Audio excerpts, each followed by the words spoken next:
자격도 없는 게 임신을 해가지고 우리 집안 망신시킬 셈이야?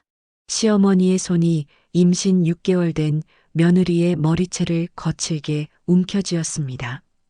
새벽 4시 명절 대목이라며 만삭의 몸을 이끌고 반찬 가게로 끌려 나온 며느리는 무거운 김치통을 나르다가 계단에서 쓰러졌어요. 시어머니는 바닥에 주저앉은 며느리를 머리카락을 잡아 일으켜 세우며 독설을 퍼부었습니다. 부모도 없고 돈도 없는 주제에 감히 아이를 가졌다며 키울 능력도 없으면서 임신부터 했다며 매섭게 몰아세웠죠. 배를 움켜쥔 채 고통스러워하는 며느리의 신음 따위는 아랑곳하지 않았습니다. 그런데 이 잔인한 시어머니는 상상조차 못했을 겁니다. 모든 진실이 폭로되며 시어머니의 인생이 송두리째 무너지게 될 운명이었다는 것도요. 영상 시작하기 전에 무료로 하실 수 있는 구독과 좋아요 눌러주시면 정말 큰 힘이 됩니다. 만수무강하세요. 한강이 내려다 보이는 병원 맨 위층 이사장실에서 다솜은 어머니의 얼굴을 뚫어지게 바라보고 있었습니다. 봄비가 창문을 두드리는 오후 3시였어요. 어머니 정희는 평소와 달리 의자에서 일어나 창가에 서 있었습니다. 65의 나이에도 꼿꼿한 자세는 변함이 없었지만 오늘따라 어깨가 무거워 보였죠. 다솜아. 어머니가 돌아섰습니다. 손에는 낡은 가죽 상자가 들려 있었어요. 상자를 열자 오래된 청진기가 나왔습니다.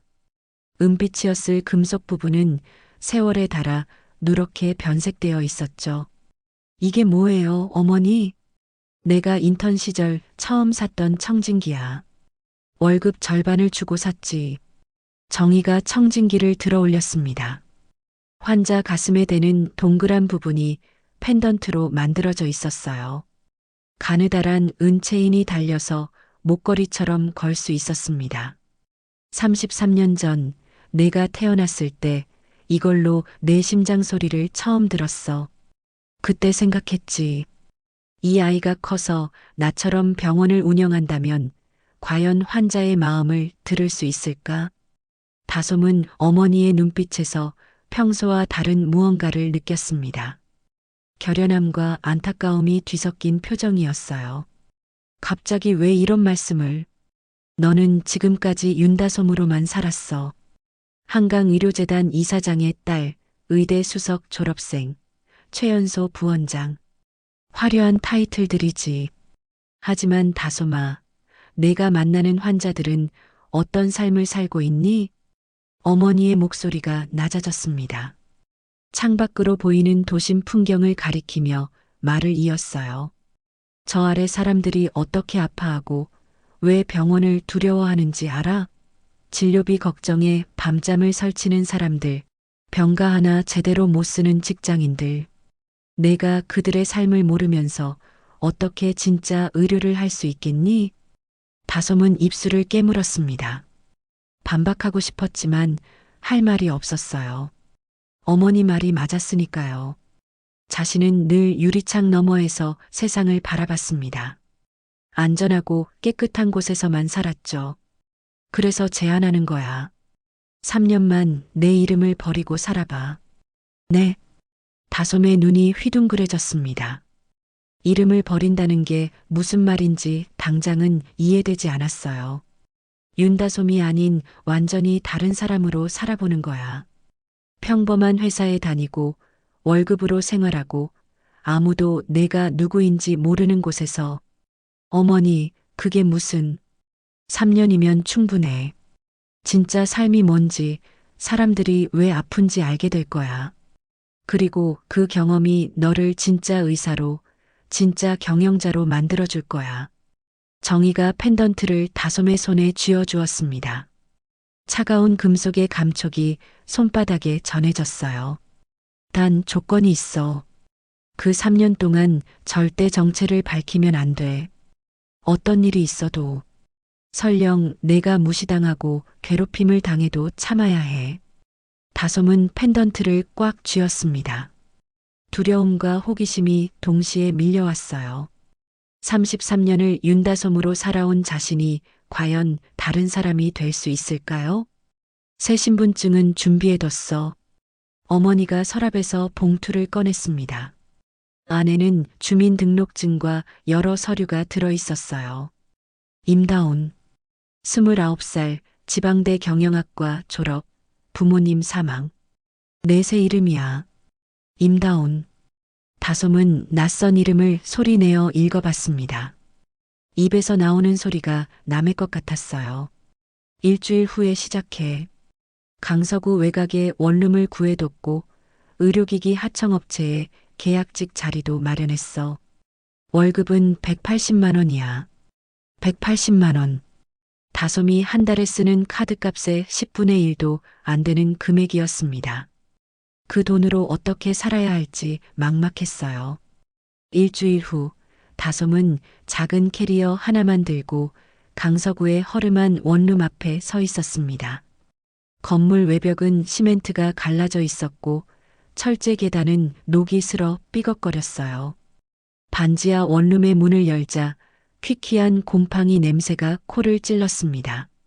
15평 남짓한 공간에는 낡은 침대와 책상, 조그만 냉장고가 전부였어요.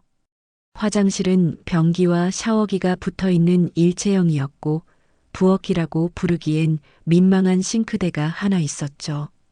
창문으로는 지나가는 사람들의 발목만 보였습니다.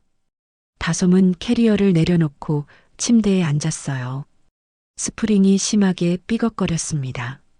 벽에는 전세입자가 남긴 못자국과 테이프 자국이 여기저기 남아 있었죠. 천장 모서리엔 거미줄이 대롱대롱 매달려 있었습니다. 이제부터 여기가 내 집이구나. 혼잣말이 텅 빈 방 안에 울렸습니다. 갑자기 눈물이 났어요. 서러워서가 아니라 막막해서였습니다. 앞으로 3년을 어떻게 버텨야 할지, 정말로 이 생활을 견딜 수 있을지 두려웠어요. 핸드폰이 울렸습니다. 어머니였어요. 잘 도착했니? 네, 어머니. 내일부터 출근이지? 늦지 말고. 그리고 다솜아, 아니, 이제 다온이구나. 기억해. 이건 내가 선택한 길이야. 중간에 포기하면 안 돼. 전화가 끊어졌습니다. 다솜은 아니, 이제 다온은 목에 걸린 펜던트를 만졌어요. 차가운 금속이 체온으로 따뜻해지고 있었습니다. 창밖으로 버스 소리가 들렸어요. 내일부터는 저 버스를 타고 출근해야 합니다. 지하철로 갈아타고 또 버스를 타야 회사에 도착할 수 있었죠. 왕복 3시간. 운전기사가 모는 차로 30분이면 가던 거리를 이제는 3시간이나 걸려 다녀야 했습니다. 다온은 가방에서 새 신분증을 꺼냈어요. 사진은 자신인데 이름은 낯설었습니다. 임다온, 29살, 비정규직 계약직 사원. 안녕, 임다온. 앞으로 잘 부탁해. 거울을 보며 스스로에게 인사했습니다. 어색한 미소가 비쳤어요. 낯선 사람이 자신을 보고 웃는 것 같았죠. 밤이 깊어갔습니다. 낡은 보일러가 덜컥거리는 소리, 윗집에서 들리는 발소리, 창밖의 차 소리가 뒤섞였어요. 펜트하우스의 고요함과는 완전히 다른 소음이었습니다. 하지만 이상하게도 이 소음이 살아있다는 느낌을 주었어요. 평범한 삶의 냄새구나. 다온은 중얼거렸습니다. 곰팡이 냄새, 하수구 냄새, 밖에서 들어오는 음식. 냄새가 뒤섞인 이곳이 앞으로 3년간 자신이 머물 공간이었어요. 윤다솜이 아닌 임다온으로 살아갈 출발점이었죠. 침대에 누워 천장을 바라봤습니다. 형광등 갓에 먼지가 수북이 쌓여 있었어요. 내일이면 청소부터 해야겠다고 생각하며 눈을 감았습니다. 새로운 삶이 시작되는 거였어요. 두렵지만 이상하게 설레기도 했습니다. 새벽 5시 알람이 울렸습니다. 평소보다 2시간이나 일찍 일어나야 했어요. 준비 시간과 출근 시간을 계산하면 이 시간에 일어나야 8시 반까지 회사에 도착할 수 있었죠. 차가운 물로 세수를 했습니다. 온수가 나오려면 10분은 기다려야 했거든요. 옷장에서 꺼낸 검은색 정장은 대형마트에서 산 9만 원짜리였습니다. 명품 정장에 익숙했던 몸에는 뻣뻣하고 불편했어요. 아침은 편의점 삼각김밥으로 때웠습니다. 1,000원짜리 2개. 커피는 자판기에서 500원짜리를 뽑았어요. 미지근한 커피를 마시며 버스 정류장으로 걸어갔습니다. 출근 시간 버스는 전쟁터였어요. 사람들이 밀고 밀리며 타고 내렸습니다. 다온은 손잡이를 잡고 간신히 버티며 서 있었죠. 옆 사람의 가방이 계속 등을 찔렀지만 아무도 사과하지 않았습니다. 모두가 피곤한 얼굴로 핸드폰만 보고 있었어요. 지하철로 갈아타니 더 심했습니다. 콩나물 시루 같은 객실에서 숨쉬기도 힘들었어요. 역에 설 때마다 밀려나갔다가 다시 밀려 들어가기를 반복했죠. 어떤 아저씨는 팔꿈치로 옆구리를 찌르며 지나갔고 어떤 아줌마는 발을 밟고도 모른 척했습니다. 1시간 반 만에 겨우 회사 근처 정류장에 도착했어요. 온몸이 땀으로 축축했습니다. 정장은 구겨져 있었고 화장은 번져 있었죠. 화장실에 들어가 급히 수습했지만 깔끔하게 정돈된 모습과는 거리가 멀었습니다. 이게 평범한 사람들의 아침이구나. 다온은 거울을 보며 생각했습니다. 운전기사가 모는 차 안에서 신문을 읽으며 출근하던 때와는 천지 차이였어요. 하지만 이상하게도 살아있다는 느낌이 들었습니다. 이 고단함 속에 진짜 삶이 있는 것 같았어요. 회사 건물 앞에 섰습니다. 5층짜리 낡은 건물이었어요. 간판에는 한길 의료기기라고 적혀 있었습니다. 한강의료재단 납품업체 중 하나였죠. 다온은 심호흡을 하고 건물 안으로 들어갔습니다. 오늘부터 시작이야, 임다온. 스스로에게 말하며 엘리베이터 버튼을 눌렀습니다. 3층 영업지원팀. 그곳이 앞으로 1년간, 아니 어쩌면 3년간 자신이 일할 곳이었어요. 엘리베이터 문이 열리자 낯선 사무실 풍경이 눈앞에 펼쳐졌습니다. 윤다솜은 죽고 임다온이 태어나는 순간이었습니다. 첫 출근 날 아침 6시, 다온은 회사 건물 앞에서 깊게 숨을 들이마셨습니다. 한길 의료기기 영업지원팀. 문을 열고 들어가자 이미 몇 명의 직원들이 자리에 앉아 있었어요. 다온보다 일찍 출근한 사람들이었죠. 신입이에요? 날카로운 목소리가 들려왔습니다. 돌아보니 40대 중반쯤 되어 보이는 남자가 서 있었어요. 눈빛이 차갑고 입술은 일자로 굳어 있었습니다. 명찰에는 영업지원팀 팀장 박도환이라고 적혀 있었죠. 네, 오늘부터 근무하는 임다온입니다. 다온이 공손하게 인사했습니다. 하지만 도환은 고개도 끄덕이지 않았어요. 계약직이지? 6개월짜리? 네, 맞습니다. 저기 구석자리 쓰면 돼. 컴퓨터 비밀번호는 1234. 업무는 옆 사람한테 물어봐. 도안이 턱으로 창가 구석자리를 가리켰습니다. 인사도 받지 않고 돌아서는 그의 뒷모습에서 무시가 느껴졌어요. 다온은 입술을 깨물며 지정된 자리로 갔습니다. 옆자리에 앉아있던 여직원이 조심스럽게 말을 걸어왔어요. 저는 김수진이에요. 계약직 3개월 차예요. 임다온입니다. 잘 부탁드려요. 수진은 30 초반으로 보였습니다. 얼굴이 창백하고 다크서클이 짙었어요. 손톱은 뜯어져 있었고 어깨는 잔뜩 움츠러들어 있었죠. 박 팀장님 성격이 좀 그래요.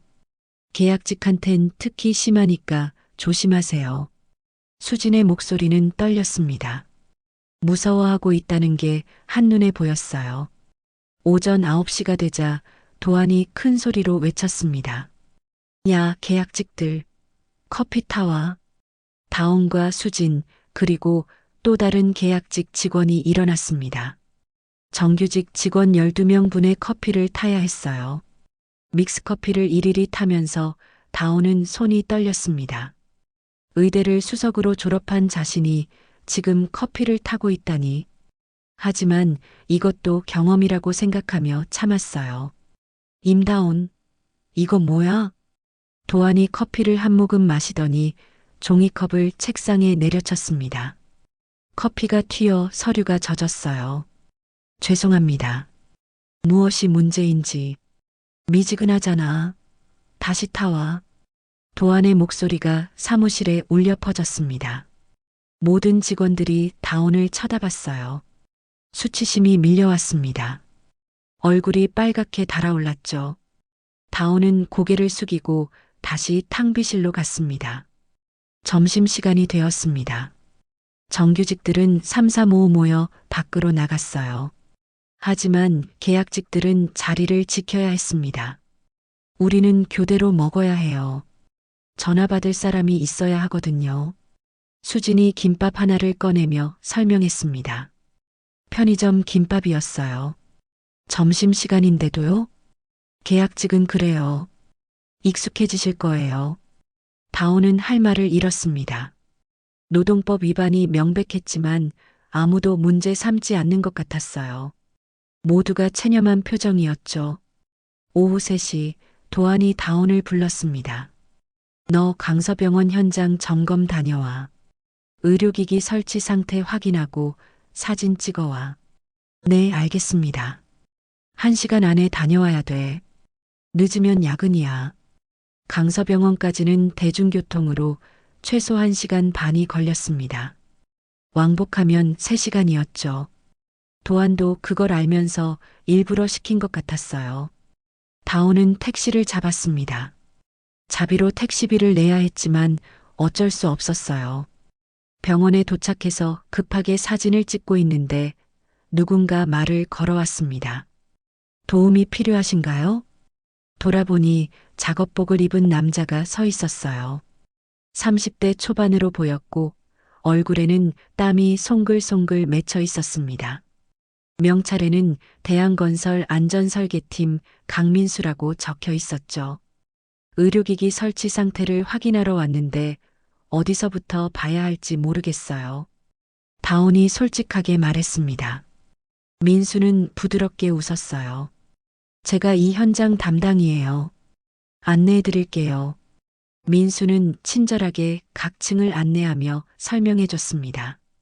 어디를 중점적으로 봐야 하는지, 사진은 어떤 각도로 찍어야 하는지 세세하게 알려줬어요. 덕분에 일을 금방 끝낼 수 있었습니다. 정말 감사합니다. 도움 없었으면 큰일 날 뻔했어요. 별 말씀을요. 저도 신입 때는 다 그랬어요. 서로 도우며 살아야죠. 민수의 말에 다온은 가슴이 따뜻해졌습니다. 오늘 하루 종일 무시와 모욕을 당했는데 처음으로 사람다운 대접을 받은 기분이었어요. 회사로 돌아가는 길, 다온은 민수의 얼굴을 떠올렸습니다. 거친 손과 구릿빛 피부, 하지만 따뜻한 눈빛이 인상적이었어요. 작업복 소매에 묻은 시멘트 가루조차 멋있어 보였죠. 이상한 감정이었습니다. 저녁 6시 퇴근 시간이 되었지만 도안이 서류 뭉치를 들고 왔습니다. 계약직들은 이거 정리하고 가. 내일 아침까지. 정규직들은 모두 퇴근했습니다. 계약직 3명만 남아 서류를 정리해야 했어요. 수진의 눈에 눈물이 고였습니다. 또 밤 10시까지네요.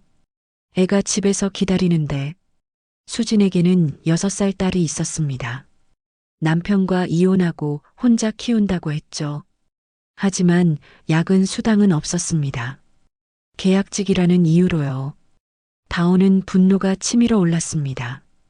이것이 현실이었어요. 자신이 모르고 살았던, 아니 외면했던 현실이었죠.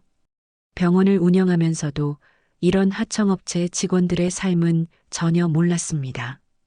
밤 9시가 넘어서야 서류 정리가 끝났습니다. 지친 몸을 이끌고 버스 정류장으로 가는데 저 멀리서 익숙한 얼굴이 보였어요. 민수였습니다. 그도 막 퇴근하는 것 같았죠. 아까 병원에서 뵀던 민수가 다온을 알아보고 다가왔습니다. 안녕하세요. 늦게까지 일하셨네요. 네, 계약직은 야근이 일상이에요. 다온이 씁쓸하게 웃었습니다. 민수의 표정이 어두워졌어요. 힘드시겠어요. 저도 신입 때 그랬거든요. 두 사람은 같은 버스를 기다렸습니다. 자연스럽게 대화가 이어졌어요. 민수는 고등학교 졸업 후 바로 건설 현장에서 일했다고 했습니다. 야간 대학을 다니며 공부해서 지금은 안전 설계를 담당하고 있었죠. 대단하시네요. 일하면서 공부하기 쉽지 않았을 텐데. 꿈이 있었거든요. 제가 설계한 병원을 짓고 싶어요. 환자들이 편안하게 치료받을 수 있는 진짜 사람을 위한 병원이요. 민수의 눈이 반짝였습니다. 그 순간 다온은 심장이 쿵 내려앉는 것을 느꼈어요. 이 남자의 꿈이 자신과 너무나 닮아 있었거든요. 버스가 왔습니다. 두 사람은 나란히 앉았어요. 민수는 창밖을 보며 말했습니다. 이번 주말에 노인정 자원봉사 가는데 혹시 시간 되시면 같이 가실래요? 사람들이 많이 필요하대요. 자원봉사요? 네, 저는 한 달에 한 번씩 가요. 할머니, 할아버지들 말벗도 해드리고 청소도 하고. 다온은 잠시 생각했습니다. 윤다솜이었다면 기부금으로 해결했을 일이었어요. 하지만 임다온에게는 몸으로 부딪히는 봉사가 필요했습니다. 좋아요. 저도 갈게요. 정말요? 좋아요. 민수가 환하게 웃었습니다. 그 미소가 참 맑았어요. 주말이 되었습니다. 약속 장소인 동네 노인정 앞에서 민수를 다시 만났어요. 평상복을 입은 민수는 또 다른 느낌이었습니다. 편안하고 따뜻해 보였죠. 노인정 안으로 들어가자 할머니, 할아버지들이 반갑게 맞아주셨어요. 민수 왔구나. 오늘은 예쁜 아가씨도 데려왔네. 안녕하세요. 임다온입니다. 다온이 공손히 인사했습니다. 할머니 한 분이 다온의 손을 꼭 잡았어요. 고마워요. 젊은 사람이 이런 데까지 와서. 그 말에 다온은 가슴이 뭉클했습니다. 그동안 받았던 감사 인사와는 달랐어요. 진심이 느껴졌거든요. 청소를 하고 점심 배식을 돕고 할머니들의 이야기를 들었습니다. 80이 넘은 할머니가 다온에게 과자를 쥐어주며 말했어요. 젊을 때 고생하면 늙어서 편해. 지금 힘들어도 참고 살아. 다온은 눈물이 날 것 같았습니다. 할머니가 자신의 처지를 아는 것도 아닌데 위로가 되는 말이었어요. 봉사가 끝나고 민수와 함께 걸었습니다. 해가 기울고 있었어요. 오늘 고마웠어요. 덕분에 좋은 경험했네요. 저도 좋았어요. 다온 씨랑 함께해서. 민수가 수줍게 웃었습니다. 다온도 따라 웃었어요. 다온 씨는 왜 이런 일을 하세요? 대학 나온 것 같은데 더 좋은 직장도 많을 텐데. 민수의 질문에 다온은 잠시 말을 멈췄습니다. 거짓말을 해야 했어요. 그냥 제 자리를 찾아가는 중이에요. 진짜 제가 뭘 원하는지, 어떻게 살아야 하는지. 멋있네요. 자기 길을 찾아가는 거. 민수가 진심으로 말했습니다. 헤어지는 길목에서 민수가 조심스럽게 물었어요. 다음에도 만날 수 있을까요? 봉사 말고 그냥 우리끼리요. 다온의 가슴이 두근거렸습니다. 윤다솜이 아닌 임다온을 좋아해주는 사람이 생긴 거예요. 신분도 재산도 모르고 그저 있는 그대로의 자신을 봐주는 사람이었죠. 네, 좋아요. 다온이 대답했습니다. 집으로 돌아오는 길, 다온은 목에 건 펜던트를 만졌어요. 오늘 하루는 힘들었지만 동시에 충만했습니다. 도안의 갑질도 야근도 차별도 겪었지만 민수라는 따뜻한 사람도 만났으니까요. 무엇보다 깨달은 게 있었습니다. 이름 없이도 신분 없이도 자신이 존재할 수 있다는 것을요. 임다운으로서도 충분히 가치 있는 사람이 될 수 있다는 것을요. 창밖으로 별이 보였습니다. 반지하에서도 별은 보였어요. 다온은 작게 중얼거렸습니다. 어머니, 이제 조금 알 것 같아요. 왜 이름을 버려야 하는지. 내일도 힘든 하루가 될 것입니다. 하지만 견딜 수 있을 것 같았어요. 이제는 혼자가 아니었으니까요. 첫 만남 이후 2달이 흘렀습니다. 다온과 민수는 일주일에 2~3번씩 만났어요. 퇴근 후 편의점 앞 테이블에서 캔맥주를 마시거나 주말이면 동네 공원을 산책했습니다. 화려한 데이트는 아니었지만 다온에게는 그 어떤 시간보다 소중했어요. 민수는 진솔한 사람이었습니다. 거짓이 없고 꾸밈이 없었죠. 힘든 일이 있어도 불평하지 않았고 작은 일에도 감사할 줄 알았어요. 무엇보다 다온을 있는 그대로 받아들여 주었습니다. 배경도 묻지 않고 과거도 캐묻지 않았어요. 어느 금요일 저녁 회사에서 회식이 있었습니다. 도안이 주도하는 회식은 늘 고역이었어요. 계약직들은 구석자리에 앉아야 했고 술시중을 들어야 했죠. 다온도 예외는 아니었습니다. 야, 임다온. 술 좀 더 가져와. 도안의 목소리가 시끄러운 술집 안에 울려 퍼졌습니다. 벌써 5번째 심부름이었어요. 다온이 일어서려는데 갑자기 어지러움이 밀려왔습니다. 하루 종일 제대로 먹지 못했는데 빈속에 술까지 마신 탓이었죠. 휘청거리며 중심을 잡으려는 순간 도안이 다온의 팔을 거칠게 잡아당겼습니다. 뭐야, 벌써 취했어? 계약직 주제에 버릇없게. 도안의 손아귀 힘이 너무 세서 팔이 아팠어요. 다온이 팔을 빼려 하자 도안은 더 세게 잡았습니다. 그때였어요. 손 놓으시죠. 낮고 단호한 목소리가 들렸습니다. 민수였어요. 우연히 같은 술집에 있다가 이 광경을 본 것 같았죠. 민수의 얼굴은 굳어 있었고 눈빛은 차가웠습니다. 평소의 부드러운 모습과는 완전히 달랐어요. 누구야 너? 우리 회사 일에 왜 참견이야? 도안이 민수를 쏘아봤습니다. 하지만 민수는 전혀 물러서지 않았어요. 직장 상사라고 해서 사람 팔을 그렇게 잡을 권리는 없습니다. 당장 놓으세요. 민수의 목소리에는 경고가 담겨 있었습니다. 도안은 잠시 망설이다가 다온의 팔을 놓았어요. 주변 사람들이 모두 쳐다보고 있었거든요. 다온 씨, 괜찮아요? 민수가 다온을 부축했습니다. 따뜻한 손길이 전해졌어요. 다온은 고개를 끄덕였습니다. 눈물이 날 것 같았지만 참았어요. 저희 먼저 가겠습니다. 민수가 다온을 데리고 술집을 나왔습니다.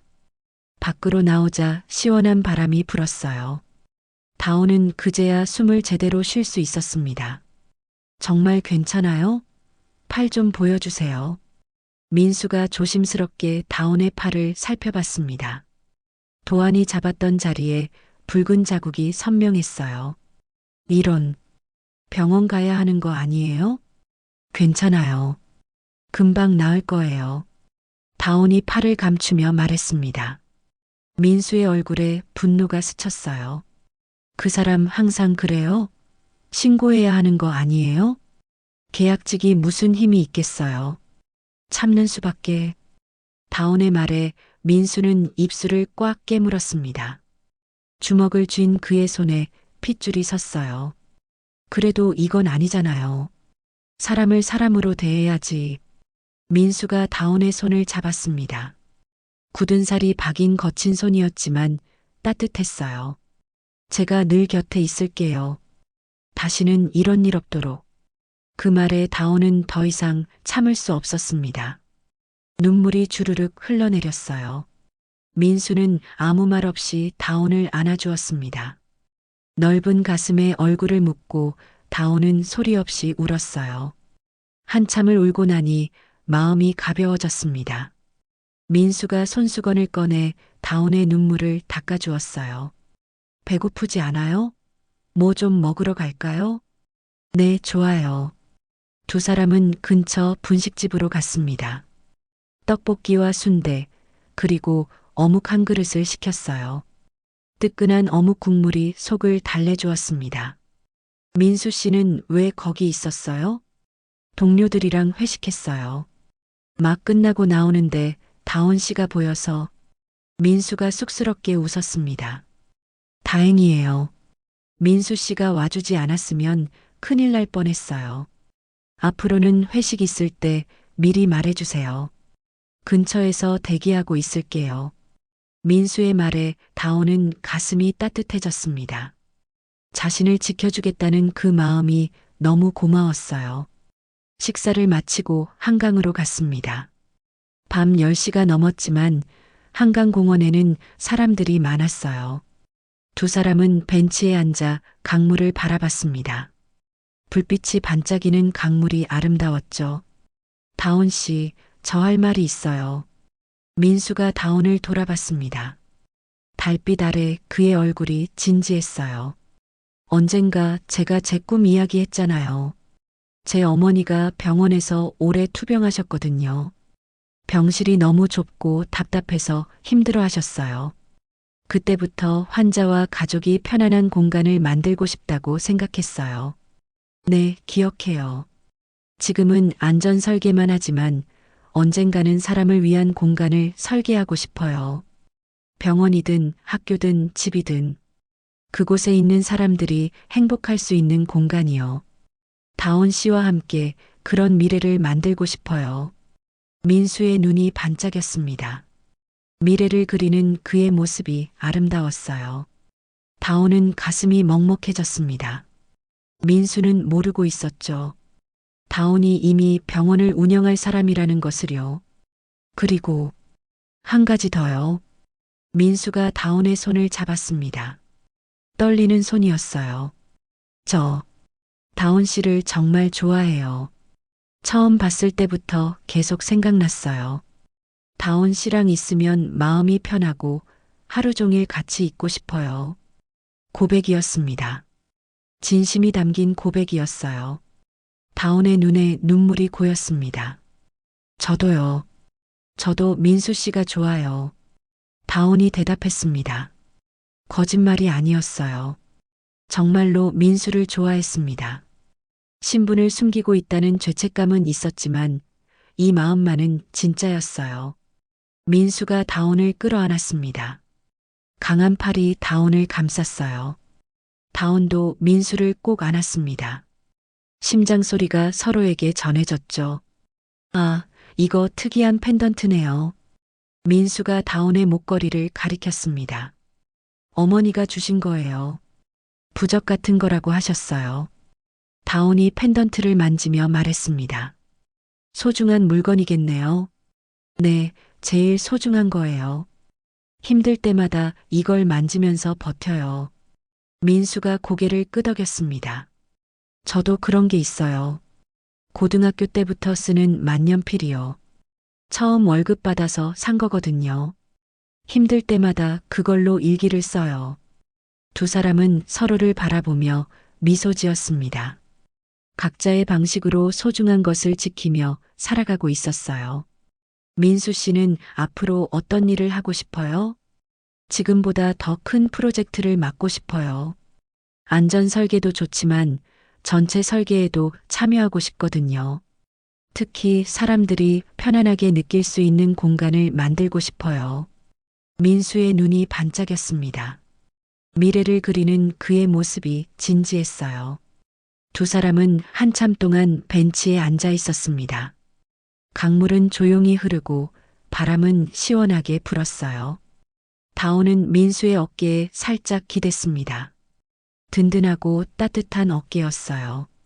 처음으로 누군가에게 기대는 것이 이렇게 편안한 일인 줄 몰랐습니다. 민수 씨, 저한테 물어보지 않는 게 있어요. 뭐요? 제 과거나 가족 이야기요. 궁금하지 않아요? 민수가 고개를 저었습니다. 지금의 다온 씨가 좋아요. 과거가 어땠든 상관없어요. 중요한 건 지금 이 순간이고 앞으로 우리가 만들어갈 날들이에요. 그 말에 다온은 또 눈물이 났습니다. 이번엔 행복한 눈물이었어요. 윤다솜으로서가 아니라 임다온으로서 사랑받는다는 게 이렇게 행복한 일인 줄 몰랐습니다. 집으로 돌아가는 지하철 안에서 다온은 계속 민수를 떠올렸습니다. 거친 손, 따뜻한 눈빛, 든든한 어깨, 모든 게 좋았어요. 하지만 동시에 불안했습니다. 언젠가는 진실을 말해야 할 텐데 그때 민수는 어떤 반응을 보일까요? 배신감을 느낄까요? 떠나갈까요? 다온은 고개를 저었습니다. 지금은 그런 걱정을 할 때가 아니었어요. 1년이 넘게 남은 시간 동안 최선을 다해 임다온으로 살아가는 게 중요했습니다. 반지하 원룸에 도착했습니다. 좁고 춥고 어두운 방이었지만 오늘은 달라 보였어요. 사랑하는 사람이 생겼다는 것만으로도 세상이 밝아진 것 같았죠. 거울을 보며 다온은 혼잣말을 했습니다. 임다온, 넌 지금 사랑받고 있어. 아무것도 가진 게 없는 너를 민수가 사랑해줘. 그것만으로도 충분했습니다. 적어도 지금 이 순간은요. 창밖에서 빗소리가 들렸습니다. 봄비가 내리기 시작했어요. 다온은 민수가 집에 잘 들어갔을지 걱정이 되었습니다. 핸드폰을 들어 문자를 보냈어요. 잘 들어가셨어요? 비 조심하세요. 곧 답장이 왔습니다. 방금 도착했어요. 다온 씨도 푹 쉬세요. 오늘 정말 고마웠어요. 고맙다는 말에 다온은 미소를 지었습니다. 이렇게 평범하고 따뜻한 마음을 주고받는 일이 이렇게 가슴 벅찬 일인 줄 처음 알았어요. 침대에 누워 천장을 바라봤습니다. 빗소리가 자장가처럼 들렸어요. 다온은 눈을 감았습니다. 꿈속에서 민수를 만날 것 같았어요. 내일은 또 어떤 하루가 될까요? 도안의 괴롭힘은 계속될 것이고 계약직의 서름도 겪어야 할 것입니다. 하지만 이제는 견딜 수 있을 것 같았어요. 사랑하는 사람이 있으니까요. 자신을 지켜주는 사람이 있으니까요. 이것이 사랑의 시작이었습니다. 임다온의 첫사랑이었어요. 연애를 시작한 지 8개월이 지났습니다. 다온과 민수는 결혼을 결심했어요. 급작스러운 결정이었지만 두 사람은 서로에게 확신이 있었습니다. 다온은 어머니에게 짧은 문자를 보냈어요. 결혼한다는 소식이었죠. 정희는 축하한다는 답장과 함께 약속을 잊지 말라는 당부를 덧붙였습니다. 구청에서 혼인신고를 마친 날 두 사람은 작은 식당에서 국수를 먹었어요. 결혼식이라고 부르기엔 초라했지만 다온은 행복했습니다. 화려한 드레스도 많은 하객도 없었지만 민수가 곁에 있다는 것만으로 충분했어요. 우리 집에 가서 어머니께 인사드려야 해요. 민수가 조심스럽게 말했습니다. 얼굴에 긴장이 역력했어요. 어머니가 좀 까다로우실 수 있어요. 이런 말씀드려서 죄송한데 미리 알고 계시는 게 좋을 것 같아서요. 괜찮아요. 제가 잘할게요. 다온이 민수의 손을 잡으며 말했습니다. 하지만 가슴 한구석이 불안했어요. 시어머니 고말수는 구로구 시장에서 반찬 가게를 운영하고 있었습니다. 62살의 말수는 파마머리를 단정하게 빗어 넘기고 검은색 앞치마를 두른 채 가게 안에서 김치를 담그고 있었어요. 민수와 다온이 가게로 들어서자 말수는 고개를 들어 며느리를 위아래로 훑어봤습니다. 이 사람이 내가 결혼한다던 여자야? 말순의 목소리는 차가웠습니다. 인사를 받기도 전에 평가하는 눈빛이었어요. 안녕하세요, 어머님. 임다온입니다. 다온이 깊이 인사했습니다. 하지만 말수는 고개만 살짝 끄덕였어요. 부모님은 뭐 하시니? 돌아가셨습니다. 집은? 없습니다. 말순의 미간이 찌푸려졌습니다. 고무장갑을 벗으며 한숨을 내쉬었어요. 민수야, 잠깐 나가 있어. 민수가 망설이다가 가게를 나갔습니다. 말순은 다운 앞에 서서 팔짱을 꼈어요. 키가 작은 말순이었지만 기세는 대단했습니다. 솔직히 말할게. 난 내가 마음에 안 들어. 배경도 없고 가진 것도 없는 여자가 우리 아들한테 뭐가 도움이 되겠어? 다온은 숨이 막혔습니다. 첫 만남부터 이렇게 노골적인 거절을 당할 줄은 몰랐어요. 하지만 이미 결혼했다니 어쩔 수 없지. 대신 규칙이 있어. 말순이 손가락을 들어 하나씩 짚어가며 말했습니다. 첫째, 아침은 6시에 일어나서 준비해. 둘째, 저녁은 7시 전에 상 차려. 셋째, 주말엔 가게 일 도와.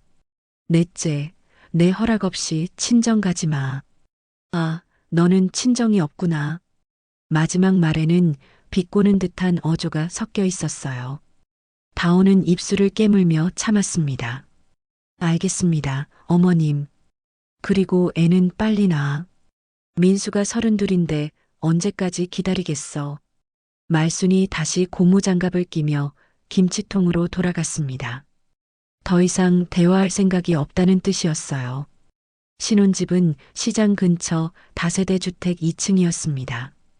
방 2개와 거실 하나 그리고 좁은 부엌이 전부였어요.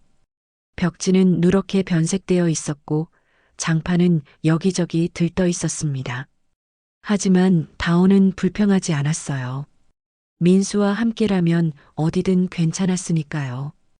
첫날 밤 민수가 미안한 표정으로 말했습니다. 어머니가 너무하셨죠? 제가 나중에 따로 말씀드릴게요. 괜찮아요.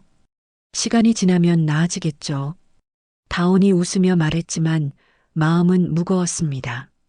앞으로 어떤 일들이 기다리고 있을지 두려웠어요. 다음 날 새벽 5시 반, 다온은 알람 소리에 눈을 떴습니다. 부엌으로 나가 아침 준비를 시작했어요. 된장찌개를 끓이고 계란말이를 하고 나물을 무쳤습니다. 6시가 되자 말순이 현관문을 열고 들어왔어요. 열쇠를 가지고 있었던 겁니다. 뭐야, 밥도 안 됐어? 말순이 부엌을 둘러보며 혀를 찼습니다. 죄송합니다. 곧 준비될 거예요. 밥은 전날 밤에 예약해놓고 자야지. 그것도 모르니? 말순이 냄비 뚜껑을 열어보며 이것저것 지적했습니다. 된장찌개가 싱겁다. 계란말이가 탔다. 나물간이 세다. 모든 게 마음에 들지 않는 모양이었어요. 식사 시간 말순은 젓가락으로 반찬을 찍어 먹으며 계속 잔소리를 했습니다. 우리 집안은 대대로 알뜰한 여자들이 며느리로 들어왔어. 너도 절약하는 법을 배워야 해. 네, 어머님. 가습기 전기세 아끼고 물도 아꼈어. 한 푼이라도 허투루 쓰면 안 돼. 민수는 아무 말 없이 밥만 먹었습니다. 아내와 어머니 사이에서 어떤 편도 들지 못하는 모습이었어요. 출근 후 다온은 회사에서도 시어머니 생각에 시달렸습니다. 도안의 갑질은 여전했지만 이제는 시어머니의 잔소리가 더 무겁게 느껴졌어요. 퇴근하면 또 어떤 지적이 기다리고 있을까 걱정이 앞섰습니다. 퇴근 후 장을 보고 집에 돌아오니 말순이 거실에 앉아 있었습니다. 늦었네. 7시 넘었어. 죄송합니다. 장 보느라. 변명하지 마. 시간 관리를 제대로 해야지. 다온은 장바구니를 내려놓고 부엌으로 갔습니다. 말순이 따라왔어요. 오늘은 뭐 할 거야? 김치찌개 하려고요. 김치찌개는 어제도 했잖아. 매일 똑같은 거 먹으라고? 그럼 된장찌개. 된장찌개는 아침에 했고 생각이라는 게 있어야지. 결국 말순이 직접 요리를 시작했습니다. 다온은 옆에서 양파를 까고 마늘을 다지고 파를 썰었어요. 말순은 하나하나 지켜보며 지적했습니다.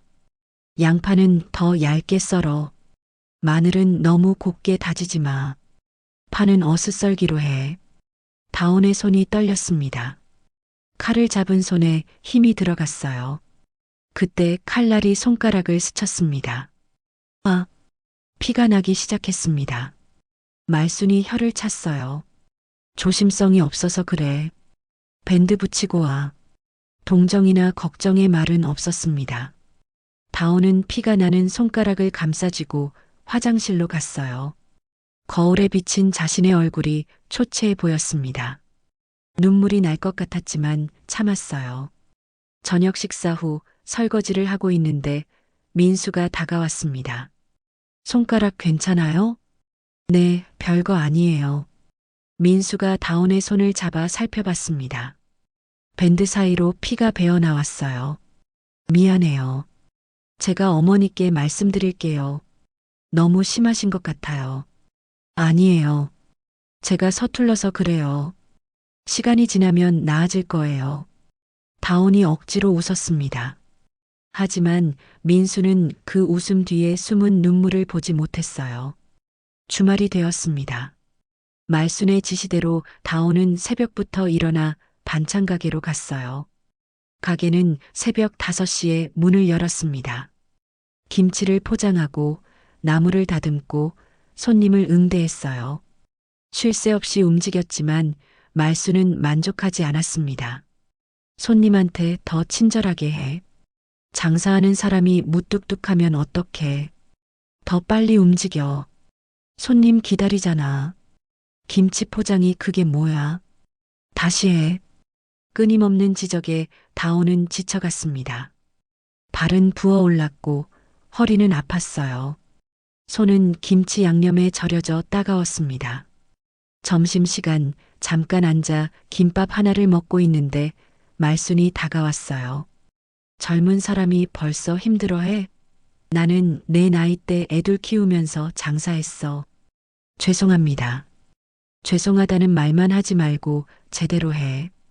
우리 집 며느리면 이 정도는 해야지. 오후에도 일은 계속됐습니다. 무거운 김치통을 나르다가 다온은 허리를 삐끗했어요. 순간 심한 통증이 왔지만 내색하지 않았습니다. 말순이 또 뭐라고 할 게 뻔했으니까요. 저녁 8시가 되어서야 가게 문을 닫았습니다. 다온은 녹초가 되어 집으로 돌아왔어요. 민수는 거실에서 텔레비전을 보고 있었습니다. 힘들었죠? 푹 쉬어요. 민수가 다온을 안아주려 했지만 다온은 피했습니다. 온몸이 김치 냄새였거든요. 먼저 씻을게요. 욕실에서 뜨거운 물을 맞으며 다온은 울었습니다. 소리 없이 눈물이 흘렀어요. 이게 진짜 삶이구나. 시댁살이가 이런 거구나. 어머니가 말했던 현실의 무게를 온몸으로 느끼고 있었습니다. 한 달이 지났습니다. 다온은 점점 야위어 갔어요.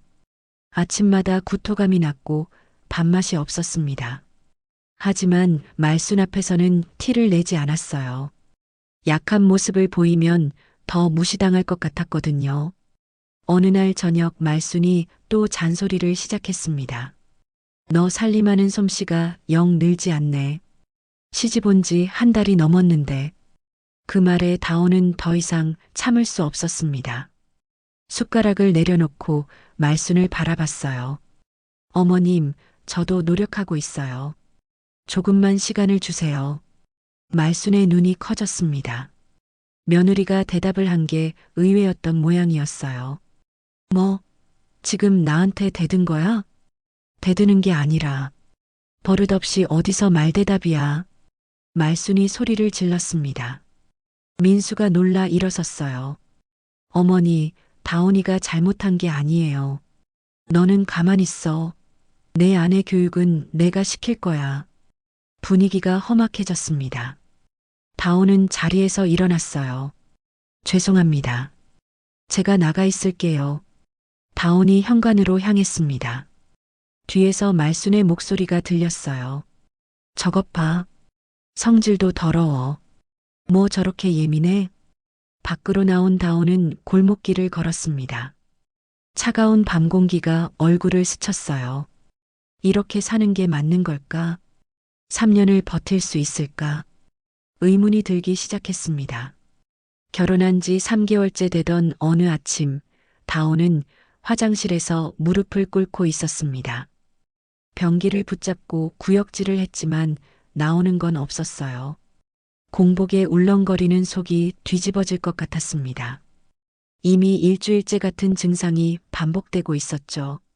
거울에 비친 얼굴은 창백했습니다. 눈 밑에는 다크서클이 짙게 내려앉아 있었어요. 손으로 배를 쓰다듬으며 다온은 생각했습니다.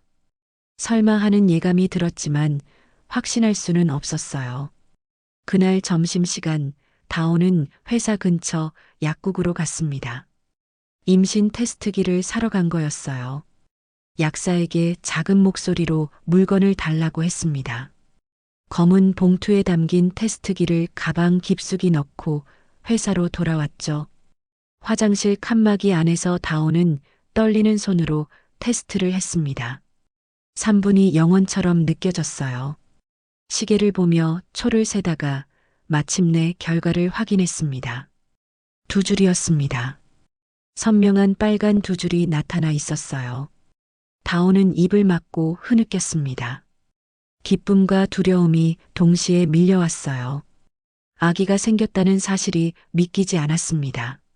하지만 동시에 막막했어요. 이 상황에서 아이를 어떻게 키워야 할지, 시어머니는 뭐라고 하실지, 회사는 어떻게 다녀야 할지. 퇴근 후 집에 돌아왔을 때 민수는 아직 퇴근 전이었습니다. 다온은 식탁에 앉아 테스트기를 꺼내놓고 남편을 기다렸어요. 저녁 8시가 되어서야 민수가 들어왔습니다. 피곤한 얼굴이었지만 다온을 보자 미소를 지었죠. 무슨 일 있어요? 표정이 심각해 보이는데. 다온이 테스트기를 민수 앞으로 밀었습니다. 민수의 눈이 점점 커졌어요. 테스트기를 집어들고 한참을 바라보더니 다온을 쳐다봤습니다. 정말이에요? 네. 오늘 확인했어요. 민수가 의자에서 벌떡 일어나 다온을 안았습니다. 꽉 안은 팔에 힘이 들어가 있었어요. 다온도 남편을 안으며 눈물을 흘렸습니다. 고마워요. 정말 고마워요. 민수의 목소리가 떨렸습니다. 기쁨에 겨운 목소리였어요. 하지만 다온은 불안했습니다. 이 기쁨이 오래가지 못할 것 같았거든요. 다음 날 저녁 말순이 집에 왔습니다. 일주일에 2~3번은 며느리 집을 확인하러 오곤 했어요. 저녁상을 차리면서 다온은 민수와 눈빛을 주고받았습니다. 이제 말해야 할 때였어요. 식사를 하던 중 민수가 입을 열었습니다. 어머니, 좋은 소식이 있어요. 뭔데? 말순이 국을 떠먹으며 물었습니다. 무심한 표정이었어요. 다온이가 임신했어요. 순간 말순의 손이 멈췄습니다. 숟가락을 든 채로 며느리를 쳐다봤어요. 눈빛이 날카로워졌습니다. 임신? 벌써? 네, 어머니. 병원 가서 확인했어요. 다온이 조심스럽게 대답했습니다. 하지만 말순의 표정은 밝아지지 않았어요. 오히려 미간의 주름이 깊어졌습니다. 결혼한 지 겨우 3개월인데 벌써 애를 가져? 준비도 안 됐는데? 말순의 목소리에는 불만이 가득했습니다. 다온과 민수는 당황했어요. 축하는커녕 걱정과 짜증이 먼저였으니까요. 민수, 너 월급이 얼마나 된다고 애를 낳아? 집도 없는데? 그래도 어머니, 아기는 축복이잖아요. 민수가 조심스럽게 말했지만 말수는 고개를 저었습니다. 축복? 돈이 있어야 축복이지. 형편도 모르고 애부터 가지면 어떡해? 그 말에 다온은 가슴이 무너지는 것 같았습니다. 배를 감싼 손이 떨렸어요. 뱃속의 아기가 환영받지 못한다는 게 너무 슬펐습니다. 기저귀값, 분유값, 병원비 생각해봤어? 애 하나 키우는데 돈이 얼마나 드는데? 말순의 현실적인 지적이 계속됐습니다. 틀린 말은 아니었어요. 실제로 다온과 민수의 월급을 합쳐도 350만 원이 안 됐습니다. 월세와 생활비를 빼면 저축은 거의 못하는 형편이었죠. 그리고 다온이 너 임신하면 일 제대로 할 수 있겠어? 입덧하고 배 나오면 회사에서 눈치 줄 텐데. 열심히 하겠습니다, 어머니. 열심히는 무슨. 요즘 회사들이 임신한 여자 좋아하는 줄 알아? 계약직은 특히 더해. 말순이 젓가락을 탁 내려놓았습니다. 그 소리에 다온은 움찔했어요. 내가 보기엔 시기상조야. 최소한 1년은 더 돈을 모아야지. 저녁 식사는 무거운 침묵 속에서 끝났습니다. 말순이 돌아간 후 다온은 방에서 혼자 울었어요. 민수가 위로했지만 마음은 쉽게 달래지지 않았습니다. 다음 날부터 입덧이 심해졌습니다. 아침마다 구역질을 했고 음식 냄새만 맡아도 속이 뒤집어졌어요. 하지만 회사는 쉴 수 없었습니다. 계약직에게 병갈한 사치였으니까요. 일주일 후 회사에서 임신 사실이 알려졌습니다. 동료 수진이 다온의 창백한 얼굴을 보고 물었거든요. 다온 씨, 혹시 임신했어요? 다온이 고개를 끄덕이자 수진은 한숨을 쉬었습니다. 조심해요. 도안 팀장이 알면 힘들어질 거예요. 수진의 예상은 맞았습니다. 그날 오후 도안이 다온을 불렀어요. 임신했다며? 도안의 표정은 못마땅하다는 듯 굳어 있었습니다. 네, 팀장님. 계약직이 임신을 해? 일하러 온 거야? 애 낳으러 온 거야? 도안의 목소리가 높아졌습니다. 사무실 사람들이 모두 쳐다봤어요. 앞으로 어떻게 일할 건데? 입덧한다고 화장실 왔다 갔다 하고 배 나오면 움직이지도 못하고 최선을 다하겠습니다. 최선? 그런 말 필요 없어. 당장 다음 달부터 야간 근무 투입이야. 못하면 계약 해지야. 야간 근무는 밤 10시부터 새벽 6시까지였습니다. 임신한 여성에게는 무리한 일이었어요. 하지만 도안은 그런 걸 고려하지 않았습니다. 다온은 입술을 깨물며 참았습니다. 항의하고 싶었지만 할 수 없었어요. 계약직의 목소리는 아무도 듣지 않았으니까요. 퇴근 후 집에 돌아오니 말순이 와 있었습니다. 부엌에서 뭔가를 뒤지고 있었어요. 쌀이 또 떨어졌네. 얼마나 많이 먹는 거야? 죄송합니다, 어머니. 그리고 이제 입덧한다고 밥 안 먹으면 안 돼. 애한테 영양 가야지. 말순의 말은 모순적이었습니다. 임신을 탐탁지 않게 여기면서도 태교는 신경 쓰라는 거였어요. 앞으로 매일 미역국 끓여 먹어. 엽산도 챙겨 먹고. 근데 비싼 영양제는 사지 마. 돈 아까워. 다온은 고개만 끄덕였습니다. 뭐라고 대답해야 할지 몰랐어요. 밤이 되자 배가 당기기 시작했습니다. 살짝 아픈 정도였지만 불안했어요. 다온은 배를 쓰다듬으며 아기에게 속삭였습니다. 아가야, 엄마가 미안해. 더 좋은 환경에서 맞아주지 못해서. 눈물이 볼을 타고 흘러내렸습니다. 한편 강남의 병원 이사장실에서 정희는 보고서를 읽고 있었습니다. 비서가 준비한 다온의 근황 보고서였어요. 임신 2개월, 시어머니와 갈등, 직장 내 차별. 정희는 보고서를 내려놓고 창밖을 바라봤습니다. 딸이 겪고 있을 고통이 눈에 선했어요. 당장이라도 달려가고 싶었지만 참았습니다. 이것도 다온이 겪어야 할 과정이었으니까요. 조금만 더 버텨라, 다온아. 정희가 혼잣말처럼 중얼거렸습니다. 다시 다온의 집. 새벽 2시, 다온은 복통으로 잠에서 깼습니다. 배가 쥐어짜는 듯이 아팠어요. 식은땀이 흘렀습니다. 여보, 여보. 다온이 민수를 깨웠습니다. 민수가 놀라 일어났어요. 왜 그래요? 어디 아파요? 배가 너무 아파요. 민수가 불을 켜고 다온을 살폈습니다. 얼굴이 하얗게 질려 있었어요. 병원 가자. 지금 당장. 두 사람은 급하게 옷을 입고 밖으로 나갔습니다. 새벽이라 택시를 잡기도 힘들었어요. 겨우 택시를 잡아 타고 응급실로 향했습니다. 의사는 초음파 검사를 했습니다. 다온은 모니터를 뚫어지게 바라봤어요. 아기가 무사하기를 간절히 기도했습니다. 다행히 아기는 괜찮습니다. 하지만 무리하셨나 봐요. 스트레스도 많이 받으신 것 같고. 의사의 말에 다온은 안도의 한숨을 쉬었습니다. 앞으로는 절대 무리하시면 안 됩니다. 충분히 쉬시고 스트레스 관리하세요. 하지만 쉴 수 있는 환경이 아니었습니다. 집에서는 시어머니가, 회사에서는 팀장이 압박했어요. 다온은 아기를 지키기 위해 이를 악물고 버텨야 했습니다. 병원에서 돌아온 날 민수가 다온의 손을 꼭 잡았습니다. 미안해요. 내가 더 잘해야 하는데. 아니에요. 우리 함께 이겨내요. 다온이 억지로 웃었습니다. 하지만 앞으로 7개월이 더 남았어요. 과연 버틸 수 있을까요? 불안이 가슴을 짓눌렀습니다. 임신 6개월째가 되던 추석 명절 전날이었습니다.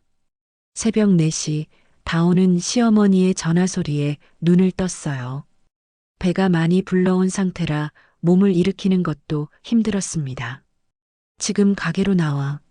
명절 대목이라 바빠 죽겠는데 손이 모자라. 말순의 목소리는 피곤함이 묻어 있었지만 단호했습니다. 거절할 수 없는 명령이었어요. 어머님, 제가 지금 몸이 임신한 거 알아. 근데 움직일 수는 있잖아. 빨리 나와. 전화가 끊어졌습니다. 다온은 배를 쓰다듬으며 한숨을 쉬었어요. 허리가 욱신거렸고 발목은 부어 있었습니다. 하지만 일어나야 했어요. 민수는 새벽 현장으로 나간 상태였습니다. 명절 전이라 긴급 공사가 있다고 했죠. 다온은 혼자 준비를 하고 집을 나섰습니다. 이른 새벽이라 거리는 한산했어요. 차가운 바람이 얼굴을 스쳤습니다. 가게에 도착하니 이미 말수는 김치를 포장하고 있었습니다. 가게 안에는 반찬 주문이 산더미처럼 쌓여 있었어요. 벽에 붙은 주문서만 해도 50장이 넘었습니다. 배달 보조 좀 해줘. 혼자서는 못 돌겠어. 말순이 다온에게 앞치마를 던져주었습니다. 배가 불러서 앞치마도 제대로 맞지 않았어요. 어머님, 제가 무거운 건 못 들어요. 의사가 조심하라고. 무거운 건 내가 들 테니까 넌 가벼운 것만 들어. 그 정도는 할 수 있잖아. 하지만 가벼운 것이라는 게 없었습니다. 김치통 하나만 해도 5kg이 넘었고 반찬 세트는 더 무거웠어요. 다온은 이를 악물고 짐을 날랐습니다. 1번, 2번, 3번. 계속해서 차에 짐을 실었다가 내리기를 반복했어요. 오전 9시가 되자 본격적인 배달이 시작됐습니다. 말순이 운전하고 다온이 짐을 들고 아파트를 오르내렸어요. 엘리베이터가 있는 곳은 그나마 나았지만 빌라나 다세대 주택은 계단을 걸어 올라가야 했습니다. 3층이에요. 빨리 갔다 와. 말순이 차 안에서 재촉했습니다. 다온은 무거운 반찬통을 들고 계단을 올랐어요. 1계단, 2계단. 숨이 차올랐습니다. 배가 당기기 시작했어요. 2층에 도착했을 때 이미 다리가 후들거렸습니다. 3층 현관문 앞에 짐을 내려놓고 초인종을 눌렀습니다. 아주머니가 나와서 반찬을 받아갔어요. 어머, 임신하셨네요? 이런 일 하시면 안 되는데. 아주머니가 걱정스러운 눈빛으로 다온을 봤습니다. 괜찮아요. 조금만 돕는 거예요. 다온이 억지로 웃으며 대답했습니다. 하지만 전혀 괜찮지 않았어요. 온몸이 비명을 지르고 있었습니다. 계단을 내려가는데 갑자기 어지러움이 밀려왔습니다. 눈앞이 빙글빙글 돌았어요. 다온은 계단 난간을 붙잡고 멈춰섰습니다. 심호흡을 하며 어지러움이 가라앉기를 기다렸어요. 차로 돌아오니 말순이 짜증난 표정으로 기다리고 있었습니다. 왜 이렇게 오래 걸려? 죄송해요, 어머님. 다음은 5층이야. 더 빨리 움직여. 다온은 절망적인 기분이 들었습니다. 5층이라니. 배는 점점 더 단단하게 뭉치고 있었어요. 아기가 발로 차는 것도 느껴졌습니다. 마치 엄마를 걱정하는 것 같았죠. 5층 아파트 앞에 도착했습니다. 이번엔 김치통 2개와 반찬 세트를 한꺼번에 들어야 했어요. 너무 무거웠지만 2번 왕복하면 시어머니가 뭐라고 할 게 뻔했습니다. 다온은 온 힘을 다해 짐을 들었습니다. 팔이 떨렸어요. 계단을 한 칸씩 오를 때마다 숨이 턱까지 차올랐습니다. 3층에 도착했을 때 갑자기 배에서 날카로운 통증이 왔어요. 아! 다온은 비명을 지르며 그 자리에 주저앉았습니다. 김치통이 바닥에 떨어졌어요. 김치 국물이 계단에 흘렀습니다. 배를 움켜쥔 채 다온은 고통스러워했어요. 옆집 문이 열리고 아저씨가 나왔습니다. 아가씨, 괜찮아요? 배가 너무 아파요. 아저씨가 급하게 119를 눌렀습니다. 곧 구급차가 도착했어요. 구급대원들이 다온을 들것에 실었습니다. 보호자 연락처가 어떻게 되세요? 남편한테 전화해 주세요. 다온이 힘겹게 민수의 번호를 불러주었습니다. 의식이 점점 흐려지고 있었어요. 구급차는 가장 가까운 종합병원으로 향했습니다. 하지만 응급실은 이미 환자들로 가득했어요. 명절 전이라 교통사고와 급한 환자들이 몰린 상태였습니다. 조금만 기다리세요. 곧 의사가 오실 거예요. 간호사가 다온을 복도 침대에 눕혔습니다. 하지만 통증은 점점 심해졌어요. 배가 돌처럼 딱딱해졌습니다. 숨쉬기도 힘들었어요. 그때 민수가 헐레벌떡 뛰어왔습니다. 작업복도 벗지 못한 채였어요.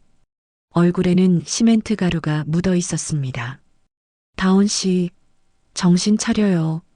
민수가 다온의 손을 꽉 잡았습니다. 그의 손이 떨리고 있었어요. 의사가 아직 안 왔어요. 다른 병원으로 가야 할 것 같은데. 민수가 주변을 둘러봤습니다. 그때 그의 눈에 익숙한 표지판이 들어왔어요. 응급환자 이송 통로를 알리는 표지판이었습니다. 민수가 직접 설계에 참여했던 안전 동선이었어요. 저쪽으로 가면 돼요. 제가 설계한 응급 통로가 있어요. 민수가 간호사에게 외쳤습니다. 간호사도 그제야 표지판을 발견했어요. 새로 만들어진 통로라 아직 잘 몰랐던 것입니다. 들것을 밀고 응급 통로로 들어갔습니다. 엘리베이터가 바로 연결되어 있었고 수술실까지 최단 거리로 이어져 있었어요. 덕분에 다온은 빠르게 수술실로 옮겨질 수 있었습니다. 응급수술 준비하세요. 조기 진통이에요. 의사가 달려오며 소리쳤습니다. 간호사들이 분주하게 움직였어요. 보호자분, 수술 동의서에 서명해 주세요. 간호사가 민수에게 서류를 건넸습니다. 그런데 문제가 생겼어요. 환자 이름란에 임다온이라고 적혀 있었지만 신분증 확인이 필요했습니다. 다온이 희미한 의식 속에서 손을 들었어요. 제 가방, 신분증. 간호사가 가방을 뒤졌습니다. 그런데 지갑 안에서 신분증이 2개가 나왔어요. 하나는 임다온, 또 하나는 윤다솜이었습니다. 간호사가 당황했어요. 어느 게 진짜 신분증이세요? 다온은 더 이상 버틸 수가 없었습니다. 아기를 살려야 했어요.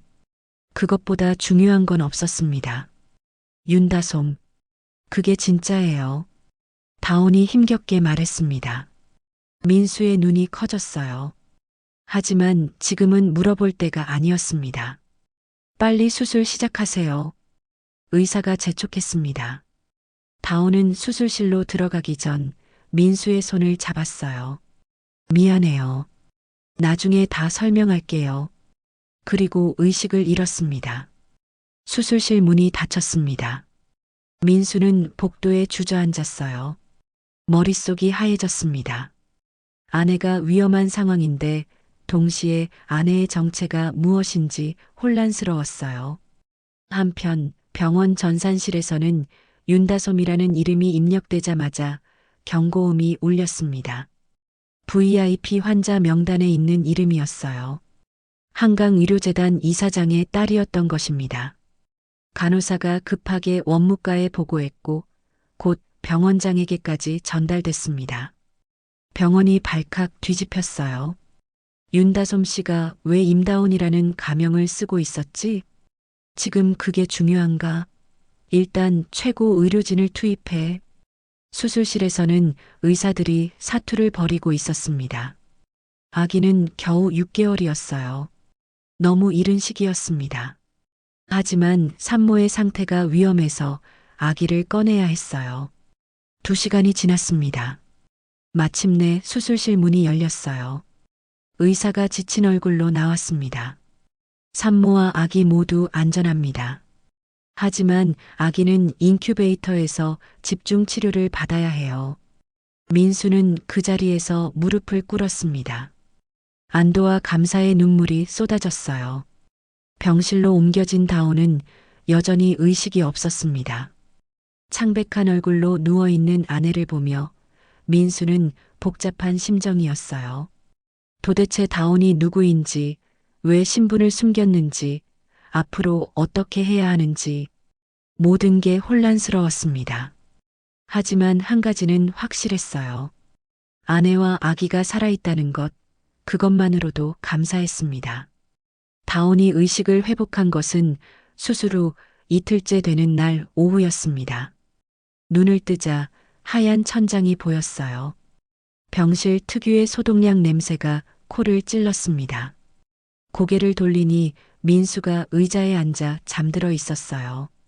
수염이 덥수룩하게 자라 있었고 눈 밑에는 다크서클이 짙게 내려앉아 있었습니다. 다온이 손을 움직이자 민수가 눈을 떴습니다. 잠시 멍하니 아내를 바라보다가 급하게 일어섰어요. 정신이 들었어요? 아픈 데는 없어요? 민수의 목소리에는 걱정과 함께 묘한 거리감이 느껴졌습니다. 다온은 그 차이를 바로 알아챘어요. 아기는 어떻게 됐어요? 인큐베이터에 있어요. 다행히 안정됐대요. 다온은 안도의 한숨을 쉬었습니다. 그리고 민수의 표정을 살폈어요. 알고 있구나, 모든 걸. 미안해요. 설명할게요. 다온이 말을 꺼내려는 순간 병실 문이 열렸습니다. 간호사가 들어왔어요. 윤다솜님, 면회객이 오셨는데요. 간호사가 다온의 본명을 불렀습니다. 민수의 얼굴이 더욱 굳어졌어요. 문이 다시 열리고 정희가 들어왔습니다. 검은색 정장을 입은 정희는 위험이 있으면서도 초췌해 보였어요. 딸의 침대 곁으로 다가온 정희는 다온의 손을 잡았습니다. 다온아, 아니, 이제는 다솜이라고 불러야겠구나. 정희의 목소리가 떨렸습니다. 억눌렀던 감정이 터져 나오려는 것 같았어요. 엄마. 다온이 눈물을 흘렸습니다. 정희도 따라 울었어요. 민수는 그 광경을 멍하니 바라봤습니다. 텔레비전에서만 보던 한강의료재단 이사장이 자신의 장모였다니. 이분이 내 남편이구나. 정희가 민수를 돌아봤습니다. 민수는 어색하게 인사했어요. 안녕하세요. 강민수입니다. 고생 많았어요. 우리 딸 돌봐주느라. 정희의 말에는 진심이 담겨 있었습니다. 하지만 민수는 혼란스러웠어요. 지금까지 속았다는 배신감과 아내가 재벌가 딸이라는 충격이 뒤섞였습니다. 잠시 둘이 얘기할 시간을 주세요. 정희가 민수에게 양해를 구했습니다. 민수는 고개를 끄덕이고 병실을 나갔어요. 문이 닫히자 정희가 딸의 머리를 쓰다듬었습니다. 많이 힘들었지? 견딜만 했어요. 거짓말하지 마. 다 알고 있어. 정희가 가방에서 서류를 꺼냈습니다. 다온의 지난 1년간 기록이 담긴 보고서였어요. 도안의 갑질, 시어머니의 구박, 야근과 차별, 모든 게 기록되어 있었습니다. 어머니가 지켜보고 계셨군요. 그래야 했어. 혹시라도 내가 위험해질까봐. 정희가 펜던트를 꺼냈습니다. 민수가 간호사에게 맡긴 것을 가져온 거였어요. 이걸 남편에게 줬다면서? 네. 그 사람이 소중해서요. 그래. 사랑하는구나. 정희가 미소를 지었습니다. 하지만 곧 표정이 진지해졌어요. 이제 진실을 밝힐 시간이야. 더 이상은 숨길 수 없어. 그때 복도에서 소란스러운 소리가 들렸습니다. 기자들이 몰려온 것 같았어요. 윤다솜이 가명으로 살았다는 소식이 퍼진 거였죠. 한강의료재단 후계자가 계약직으로 일했다는 게 사실입니까? 시댁에서 구박받았다는 소문이 있던데요. 기자들의 질문이 쏟아졌습니다. 병원 보안 요원들이 막아섰지만 소용없었어요. 한편 시장에서 말수는 텔레비전을 보다가 그 자리에 얼어붙었습니다. 화면에는 며느리의 얼굴이 크게 나오고 있었어요. 한강의료재단 윤다솜 부원장이 임다운이라는 가명으로 시댁살이를 하며 리모컨이 말순의 손에서 떨어졌습니다. 가게에 있던 손님들이 수군거렸어요. 어머, 저 시어머니가 고 사장님이래. 재벌 며느리를 그렇게 부려먹었대. 임신한 몸으로 명절일까지 시켰다니. 말수는 다리에 힘이 풀렸습니다. 의자에 털썩 주저앉았어요. 며느리가 재벌가 딸이었다니. 자신이 그토록 무시하고 구박했던 며느리가. 병원으로 달려온 말수는 로비에서 발걸음을 멈췄습니다. 기자들이 가득했고 경호원들이 지키고 있었어요. 감히 들어갈 엄두가 나지 않았습니다. 저기요, 혹시 윤다솜 씨 시어머니세요? 한 기자가 말순을 알아봤습니다. 순식간에 카메라들이 말순에게로 향했어요. 며느리를 어떻게 대하셨나요? 재벌인 줄 알았으면 다르게 대했을 건가요? 질문이 쏟아졌습니다. 말순은 얼굴을 가리고 도망쳤어요. 하지만 기자들이 따라왔습니다. 그때 정의가 나타났습니다. 검은 정장의 정의는 당당하게 기자들 앞에 섰어요. 제 딸에 관한 취재는 자제해 주시기 바랍니다. 정의의 목소리는 차분하지만 단호했습니다. 하지만 이사장님, 국민들이 알 권리가. 제 딸은 스스로 선택한 길을 걸었습니다. 그 과정에서 겪은 일들은 개인적인 경험입니다. 정의가 말순을 바라봤습니다. 말순은 건물 구석에서 떨고 있었어요. 그리고 한 가지 분명히 하겠습니다. 제 딸은 며느리이기 전에 한 사람의 노동자였고 한 명의 임산부였습니다. 신분과 상관없이 존중받아야 할 사람이었죠. 정의의 말에 기자들이 조용해졌습니다. 그녀는 말순에게 다가갔어요. 고말순 씨. 정의가 말순의 이름을 불렀습니다. 말순은 고개를 들 수 없었어요. 우리 얘기 좀 하시죠. 두 사람은 조용한 회의실로 들어갔습니다. 마주 앉은 두 어머니의 표정은 대조적이었어요. 정의는 차분했고 말순은 초조했습니다. 죄송합니다. 정말 몰랐어요. 말순이 먼저 입을 열었습니다. 목소리가 떨렸어요. 몰랐으면 괜찮은 건가요? 정의의 질문에 말순은 입을 다물었습니다. 제 딸이 누구든 어떤 배경이든 상관없이 한 사람으로 대접받아야 했습니다. 임신한 여성을 새벽에 불러내 무거운 짐을 들게 한 건 누가 봐도 잘못이죠. 그게 명절이라 바빠서. 변명하지 마세요. 사과하세요. 진심으로. 정의의 눈빛이 날카로웠습니다. 말수는 눈물을 흘렸어요. 정말 죄송합니다. 제가 잘못했어요. 한편 병실에서 다온과 민수는 마주 앉아 있었습니다. 오랜 침묵 끝에 민수가 먼저 입을 열었어요. 왜 나한테 숨겼어요? 미안해요. 하지만 필요했어요. 날 속이는 게 필요했다고요? 민수의 목소리에 상처가 묻어났습니다. 다온은 고개를 숙였어요. 당신을 속이려던 게 아니었어요. 진짜 나를 찾고 싶었어요. 윤다솜이 아닌 나 자신을요. 그래서 날 이용한 거예요? 아니에요. 당신을 정말 사랑해요. 그건 진심이에요. 다온이 울먹였습니다. 민수는 한숨을 쉬었어요. 시간이 필요해요. 이 모든 걸 받아들이려면 민수가 일어섰습니다. 병실을 나가려는 그를 다온이 불렀어요. 민수 씨, 민수가 돌아봤습니다. 그래도 고마웠어요. 임다온을 사랑해줘서. 민수는 대답 없이 문을 나갔습니다. 다온은 홀로 남아 눈물을 흘렸어요. 저녁이 되자 병원 내부 감사팀이 움직이기 시작했습니다. 한길 의료기기에 대한 조사가 시작된 거였어요. 도안의 갑질과 불법 야근 강요, 계약직 차별에 대한 증거들이 수집되었습니다. 동시에 언론에서는 다온의 이야기를 특종으로 다루기 시작했습니다. 재벌가 딸이 신분을 숨기고 겪은 현실.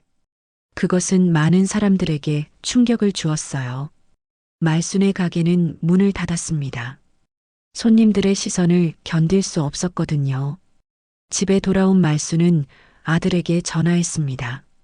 민수야, 엄마야. 미안하다. 정말 미안해. 전화 너머로 들리는 어머니의 울음소리에 민수는 아무 말도 할 수 없었습니다. 사건이 언론에 보도된 지 일주일이 지났습니다. 민수는 회사에도 가지 못하고 집에 틀어박혀 있었어요. 거실 소파에 앉아 멍하니 벽을 바라보는 시간이 늘어갔습니다. 손에는 다온이 주었던 펜던트가 쥐어져 있었죠. 차가운 금속의 감촉이 현실을 일깨워주는 것 같았습니다. 테이블 위에는 신문들이 쌓여 있었어요. 모든 신문이 다온의 이야기를 다루고 있었습니다. 재벌가 딸의 계약직 체험기, 시댁살이의 민낯, 임신부 노동 착취 현장. 제목들이 자극적이었어요. 그리고 그 기사들 속에는 민수 자신도 등장했습니다. 아내를 제대로 보호하지 못한 무능한 남편으로요. 민수는 자책감에 시달렸습니다. 다온이 새벽에 일어나 아침을 준비할 때 자신은 왜 도와주지 않았을까? 어머니가 무리한 일을 시킬 때 왜 더 강하게 막지 못했을까? 아내가 계단에서 쓰러졌을 때 왜 곁에 있지 못했을까? 핸드폰이 울렸습니다. 회사 동료였어요. 민수야, 괜찮아? 신문 봤어. 내 아내가 그런 사람인 줄 몰랐네. 동료의 말에는 놀람과 부러움이 섞여 있었습니다. 하지만 민수에게는 그것마저 부담스러웠어요. 좀 쉬고 있어. 나중에 연락할게. 전화를 끊고 민수는 펜던트를 가슴에 품었습니다. 다온이 이것을 줄 때 했던 말이 떠올랐어요. 부적이라고, 소중한 거라고. 그때는 그저 예쁜 액세서리인 줄 알았는데 알고 보니 의사가 쓰던 청진기였습니다. 다온의 어머니가 준 것이었죠. 한편 시장에서 말수는 가게 셔터를 내리고 있었습니다. 일주일째 장사를 못하고 있었어요. 손님들의 시선이 무서웠고 수군거리는 소리가 견딜 수 없었거든요. 고 사장, 오늘도 문 안 여는 거야? 옆 가게 주인이 물었습니다. 동정 어린 눈빛이었어요. 좀 쉬려고요. 말순이 힘없이 대답했습니다. 62살 나이에 처음으로 세상이 무서웠어요. 평생 당당하게 살았다고 자부했는데 이제는 고개를 들 수가 없었습니다. 집으로 돌아온 말순은 텔레비전을 켰습니다. 시사 프로그램에서 또 며느리 이야기가 나오고 있었어요. 전문가들이 나와서 열띤 토론을 벌였습니다. 이건 명백한 임신부 학대입니다. 법적 처벌이 필요해요. 시어머니도 몰랐던 거 아닙니까? 며느리가 신분을 속였잖아요. 그게 중요한가요? 임신한 여성을 새벽에 불러내 무거운 짐을 들게 한 건 누가 봐도 잘못이죠. 말수는 리모컨을 들어 채널을 돌렸습니다. 하지만 어느 채널이나 비슷한 내용이었어요. 자신이 악마처럼 그려지고 있었습니다. 그때 라디오에서 익숙한 목소리가 들려왔습니다. 동네 통장 문태식의 목소리였어요. 태식은 자원봉사로 시각장애인을 위한 라디오 방송을 하고 있었죠. 오늘은 특별한 이야기를 들려드리려고 합니다. 우리 동네에서 일어난 일인데요. 말순이 라디오 볼륨을 높였습니다. 여러분도 아시다시피 최근 한 재벌가 딸이 신분을 숨기고 평범한 며느리로 살았다는 이야기가 화제죠. 그 시어머니가 바로 우리 동네 고말순 씨입니다. 말순의 심장이 쿵 내려앉았습니다. 많은 분들이 고 씨를 비난하고 있습니다. 저도 처음엔 그랬어요. 하지만 곰곰이 생각해보니 고 씨도 피해자일 수 있겠더라고요. 태식의 목소리가 차분했습니다. 고 씨는 평생 시장에서 반찬 가게를 하며 혼자 아들을 키웠습니다. 새벽부터 밤늦게까지 일했죠. 그게 그녀가 아는 삶의 방식이었어요. 며느리에게도 같은 걸 요구한 겁니다. 물론 잘못됐죠. 하지만 악인은 아니었을 거예요. 말순의 눈에 눈물이 고였습니다. 누군가 자신을 이해해 주려 한다는 게 고마웠어요. 진짜 문제는 우리 사회가 여성들에게, 특히 며느리들에게 너무 많은 걸 요구한다는 거예요. 고 씨도 그런 환경에서 자랐고 그게 당연하다고 배웠겠죠. 한편 병원에서 다오는 노트북으로 온라인 댓글들을 읽고 있었습니다. 대부분은 자신을 응원하는 내용이었지만 일부는 달랐어요. 신분 속인 건 사기 아닌가? 시어머니가 불쌍하다. 며느리가 너무했다. 재벌이면서 서민 코스프레 한 거잖아. 그때 문이 열리고 낯선 여성이 들어왔습니다. 30대 초반으로 보였어요. 안녕하세요. 저는 임채린이라고 합니다. 민수 씨 회사 동료였어요. 채린이 조심스럽게 다가왔습니다. 손에는 서류 봉투가 들려 있었어요. 이걸 드리려고 왔어요. 봉투를 열자 사진들이 나왔습니다. 다온이 무거운 짐을 들고 계단을 오르는 모습, 구부정한 자세로 김치를 포장하는 모습, 지친 얼굴로 버스를 기다리는 모습이었어요. 제가 몰래 찍은 거예요. 추석 때 저도 그 시장에 갔다가 봤거든요. 임신한 몸으로 그런 일을 하시는 게 너무 안쓰러워서. 다온이 놀란 눈으로 채린을 봤습니다. 왜 이걸 저한테 증거로 쓰세요? 고소하실 거죠? 채린의 눈빛이 단호했습니다. 하지만 다온은 고개를 저었어요. 고소는 안 할 거예요. 왜요? 이건 명백한 학대예요. 시어머니도 힘들게 사신 분이에요. 저를 미워해서가 아니라 그게 삶의 방식이었던 거죠. 다온이 창밖을 바라봤습니다. 대신 제도를 바꾸고 싶어요. 임신한 여성들이 제대로 보호받을 수 있도록요. 채린이 놀란 표정을 지었습니다. 복수 대신 변화를 선택한 다온이 대단해 보였어요. 그날 저녁 정희가 병실로 왔습니다. 딸의 결정을 들은 정희는 한참을 말이 없었어요. 고소하지 않겠다고? 네, 엄마. 시어머니가 너한테 한 일을 생각하면. 엄마, 저도 1년 동안 그분과 살았어요. 나쁜 사람은 아니에요. 그저 자기가 살아온 대로 저를 대했을 뿐이에요. 정희가 딸의 손을 잡았습니다. 너무 힘들었을 텐데 그런 결정을 하다니. 엄마가 가르쳐 줬잖아요. 진짜 변화는 처벌이 아니라 이해에서 온다고. 정희의 눈에 눈물이 맺혔습니다. 이제 진짜 어른이 되었구나. 어머니와 딸이 서로를 안았습니다. 따뜻한 포옹이었어요.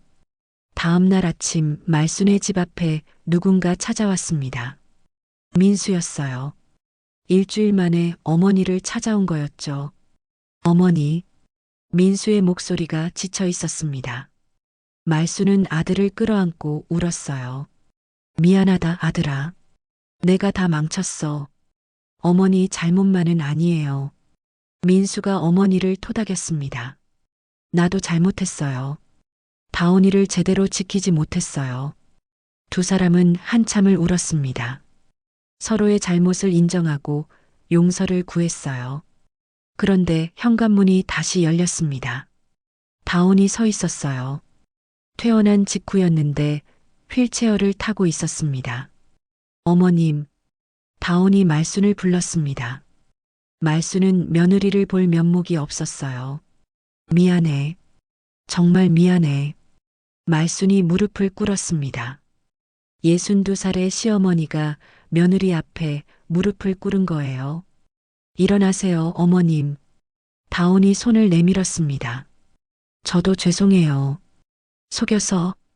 아니야, 내가 잘못했어. 말순이 흐느꼈습니다. 세 사람은 거실에 둘러앉았습니다. 어색한 침묵이 흘렀어요. 그때 다온이 가방에서 뭔가를 꺼냈습니다. 초음파 사진이었어요. 아기예요. 인큐베이터에서 잘 크고 있어요. 말순이 떨리는 손으로 사진을 받았습니다. 작은 생명이 선명하게 보였어요. 내 손주. 말순의 목소리가 떨렸습니다. 그제야 실감이 났어요. 자신이 손주를 위험에 빠뜨릴 뻔했다는 것이 이제부터라도 잘하고 싶어요. 진짜 가족이 되고 싶어요. 다온이 말했습니다. 민수도 고개를 끄덕였어요.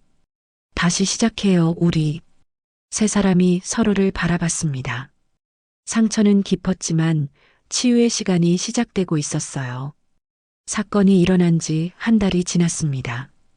한강의료재단 대회의실에는 이사진과 노무 전문가들이 모여 있었어요. 테이블 위에는 두꺼운 서류 뭉치가 놓여 있었습니다.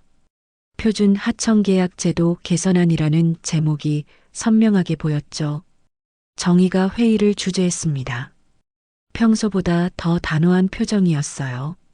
오늘부터 우리 재단과 거래하는 모든 하청업체는 새로운 계약 조건을 따라야 합니다. 정의가 서류를 펼쳤습니다. 첫 페이지에는 굵은 글씨로 임산부 근로보호 조항이 적혀 있었어요. 임신한 직원에게는 야간 근무 금지, 중량물 취급 제한, 유급 휴게 시간 보장. 이 조항을 어기는 업체와는 즉시 계약을 해지합니다. 이사진 중 한 명이 손을 들었습니다. 이사장님, 이렇게 하면 하청업체들이 반발할 텐데요. 그럼 다른 업체를 찾으면 됩니다. 사람이 먼저예요. 정의의 목소리에는 흔들림이 없었습니다. 딸이 겪은 일을 다시는 누구도 겪지 않게 하겠다는 의지가 담겨 있었죠. 한편 건설 현장 사무실에서 민수는 도면을 펼치고 있었습니다. 그가 설계한 응급동선 도면이었어요. 병원 관계자들이 둘러서서 설명을 듣고 있었습니다. 여기 보시면 응급실에서 수술실까지 최단 거리로 연결됩니다. 엘리베이터도 응급 전용으로 확보했고요. 민수가 도면을 가리키며 설명했습니다. 그의 목소리에는 자부심이 묻어났어요. 실제로 이 동선 덕분에 산모를 구했다면서요? 병원 시설과장이 물었습니다. 네, 제 아내였습니다. 민수가 잠시 말을 멈췄습니다. 그날의 기억이 아직도 생생했어요. 아내가 들것에 실려 그 통로를 지나가던 모습이 눈에 선했습니다. 이 도면을 전국 병원에 배포하면 어떨까요? 표준 모델로 삼아서요. 과장의 제안에 민수는 놀랐습니다. 정말요? 물론이죠. 생명을 구하는 설계잖아요. 민수는 가슴이 벅차올랐습니다. 자신의 설계가 더 많은 사람을 구할 수 있다는 생각에 뿌듯했어요. 시장으로 돌아가 보겠습니다. 말수는 한 달 만에 가게 셔터를 올리고 있었어요. 손이 떨렸습니다. 사람들이 어떻게 볼지, 무슨 말을 할지 두려웠거든요. 가게를 정리하다가 말수는 뭔가를 발견했습니다. 구석에 놓여있던 낡은 의자였어요. 평소에는 짐을 올려놓던 것이었는데 오늘따라 다르게 보였습니다. 말수는 의자를 들어가게 앞으로 옮겼습니다. 깨끗이 닦고 방석을 올려놓았어요. 그리고 작은 팻말을 만들어 붙였습니다. 잠깐 쉬었다 가세요. 단순한 문구였지만 말순에게는 큰 의미가 있었습니다. 임신했던 며느리가 서서 일하는 모습이 떠올랐거든요. 그때 의자 하나라도 있었다면 얼마나 좋았을까요? 첫 손님이 왔습니다. 동네 할머니였어요. 어머, 고 사장. 다시 문 연 거야? 할머니의 눈빛에는 호기심이 가득했습니다. 말수는 고개를 숙이며 인사했어요. 네, 할머니. 김치 필요하신가요? 그래, 배추김치 좀 줘. 말순이 김치를 포장하는 동안 임신한 젊은 여성이 가게 앞을 지나갔습니다. 배가 많이 불러 보였어요. 걸음이 느렸습니다. 저기요. 말순이 급하게 불렀습니다. 여성이 돌아봤어요. 잠깐 앉아서 쉬다 가세요. 힘드시죠?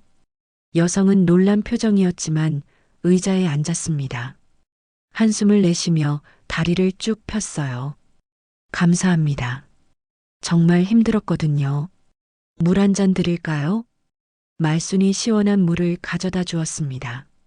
여성은 감사하다며 연신 고개를 숙였어요. 그 모습을 보며 말순은 가슴이 따뜻해졌습니다. 작은 배려였지만 누군가에게는 큰 위로가 될 수 있다는 걸 깨달았어요. 저녁이 되자 말순은 반찬 포장을 시작했습니다. 그런데 오늘은 특별한 것을 준비했어요. 작은 편지였습니다. 오늘 하루도 수고하셨어요. 맛있게 드세요. 간단한 문구였지만 진심이 담겨 있었습니다. 말수는 모든 반찬 봉투에 편지를 넣었어요.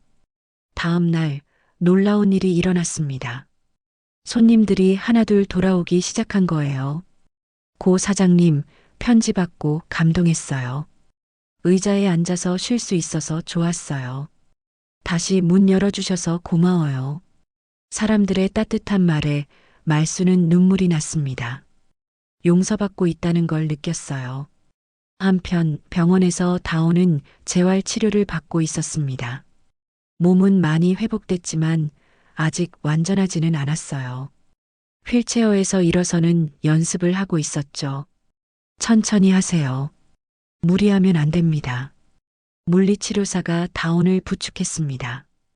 다온은 평행봉을 잡고 한 걸음씩 내디뎠어요. 다리가 떨렸지만 포기하지 않았습니다. 그때 병실 문이 열렸습니다. 민수가 들어왔어요. 손에는 서류 뭉치가 들려 있었습니다. 다온 씨, 좋은 소식이 있어요. 민수의 얼굴에 미소가 번졌습니다. 한 달 만에 보는 진짜 미소였어요. 내 응급동선 설계가 표준 모델로 채택됐어요. 전국 병원에서 쓰게 된대요. 정말요? 축하해요. 다온이 환하게 웃었습니다. 남편의 성취가 자랑스러웠어요. 그리고 또 하나. 민수가 다른 서류를 꺼냈습니다. 재단에서 새로운 제도를 만들었대요. 임산부 보호 조항이 들어간 표준 계약서요. 다온이 서류를 받아 읽었습니다. 자신이 겪었던 일들이 조항으로 만들어져 있었어요. 야간 근무 금지, 중량물 취급 제한, 유급 휴게 시간 보장. 모든 게 명문화되어 있었습니다. 이제 다른 사람들은 내가 겪은 일을 겪지 않겠네요. 다온의 목소리가 떨렸습니다. 눈물이 났어요. 자신의 고통이 헛되지 않았다는 생각이 들었거든요. 민수가 다온의 손을 잡았습니다. 당신이 만든 변화예요. 당신이 견뎌냈기 때문에 가능했어요. 두 사람이 서로를 바라봤습니다. 상처는 아직 아물지 않았지만 조금씩 회복되고 있었어요. 인큐베이터실로 가보겠습니다. 작은 아기가 투명한 상자 안에서 잠들어 있었어요. 이제 체중이 많이 늘어서 곧 일반 병실로 옮길 수 있다고 했습니다. 다온과 민수 그리고 말순이 유리창 너머로 아기를 바라봤습니다. 세 사람이 나란히 서 있는 모습이 마치 진짜 가족 같았어요. 이름은 정했어요? 말순이 조심스럽게 물었습니다. 희망이라고 지으려고요. 다온이 대답했습니다. 힘든 시간 끝에 찾아온 아이니까 우리 모두에게 희망이 되었으면 해서요. 말순의 눈에 눈물이 고였습니다. 손주 이름이 마음에 들었어요. 좋은 이름이네. 희망이. 말순이 유리창에 손을 대고 속삭였습니다. 할머니가 많이 미안해. 앞으로는 정말 잘할게. 그날 저녁 정희가 병원을 찾아왔습니다. 손에는 서류 가방이 들려 있었어요. 이제 곧 복직할 시간이야. 정희가 딸에게 말했습니다. 하지만 전과 다를 거야. 이제 넌 경험을 가진 사람이니까. 다온이 고개를 끄덕였습니다. 알아요, 엄마. 이제는 정말 준비됐어요. 정희가 딸의 머리를 쓰다듬었습니다. 고생했어. 정말 잘 견뎌냈어. 엄마가 시킨 거잖아요. 다온이 웃으며 말했습니다. 하지만 감사해요. 이 경험이 없었다면 전 평생 모르고 살았을 거예요. 모녀가 서로를 안았습니다. 따뜻한 포옹이었어요. 밤이 되었습니다. 병원 옥상에서 다온과 민수는 도시의 불빛을 바라보고 있었어요. 이제 어떻게 할 거예요? 민수가 물었습니다. 재단으로 돌아가야죠. 하지만 예전과는 다를 거예요. 다온이 대답했습니다. 현장을 아는 경영자가 되고 싶어요. 진짜 아픈 사람들을 위한 병원을 만들고 싶어요. 나도 도울게요. 내 설계로. 민수가 다온의 어깨를 감쌌습니다. 우리 함께해요. 네, 함께요. 두 사람은 서로에게 기댔습니다. 멀리서 도시의 불빛이 반짝였어요. 새로운 시작을 축복하는 것 같았습니다. 변화는 이미 시작되었습니다. 작지만 확실한 변화들이 곳곳에서 일어나고 있었어요. 출산 후 3개월이 지났습니다. 한강의료재단 홍보관에는 기자들이 가득 모여 있었어요. 오늘은 다온이 공식적으로 복직을 발표하는 날이었습니다. 무대 뒤에서 다온은 거울을 보며 깊게 숨을 들이마셨어요. 검은색 정장이 몸에 딱 맞았습니다. 가슴에는 새로운 명찰이 달려 있었죠. 윤다솜 부원장이라고 선명하게 적혀 있었습니다. 목에는 청진기 펜던트가 걸려 있었어요. 민수가 돌려준 것이었습니다. 햇빛을 받아 은빛으로 반짝이고 있었죠. 다온은 펜던트를 만지며 지난 1년을 떠올렸습니다. 반지하 원룸에서 시작해서 계약직 차별과 시댁살이를 거쳐 여기까지 온 여정이 파노라마처럼 스쳐 지나갔어요. 부원장님, 준비되셨습니까? 비서가 조심스럽게 문을 열고 물었습니다. 다온은 고개를 끄덕였어요. 네, 갑시다. 홍보관 문이 열리자 수백 개의 카메라 플래시가 터졌습니다. 다온은 당당하게 단상으로 걸어갔어요. 객석 앞줄에는 민수가 아기 희망이를 안고 앉아 있었습니다. 아기는 이제 건강하게 자라서 통통한 볼을 가지고 있었죠. 민수가 다온에게 힘을 실어주는 미소를 보냈습니다. 다온이 마이크 앞에 섰습니다. 잠시 침묵이 흘렀어요. 그리고 차분한 목소리로 말을 시작했습니다. 안녕하세요. 한강의료재단 부원장 윤다솜입니다. 본명을 말하는 순간 가슴이 벅차올랐습니다. 1년 만에 자신의 이름을 공식 석상에서 말하는 거였어요. 지난 1년간 저는 임다온이라는 이름으로 살았습니다. 계약직 노동자로, 평범한 아내로, 그리고 한 명의 임산부로 살았죠. 기자들이 숨죽이고 들었습니다. 다온의 목소리는 점점 단단해졌어요. 그 시간 동안 저는 많은 것을 배웠습니다. 새벽 5시에 일어나 출근하는 사람들의 고단함, 월급날을 손꼽아 기다리는 마음, 임신한 몸으로도 일해야 하는 현실을 몸소 체험했습니다. 다온이 잠시 멈추고 객석을 둘러봤습니다. 많은 사람들이 고개를 끄덕이고 있었어요. 오늘부터 한강의료재단은 새로운 정책을 시행합니다. 다온이 서류를 들어 올렸습니다. 첫째, 모든 하청업체 임신 노동자에게 유급휴직을 보장합니다. 둘째, 계약직과 정규직의 임금 격차를 줄입니다. 셋째, 직장 내 괴롭힘 신고센터를 운영합니다.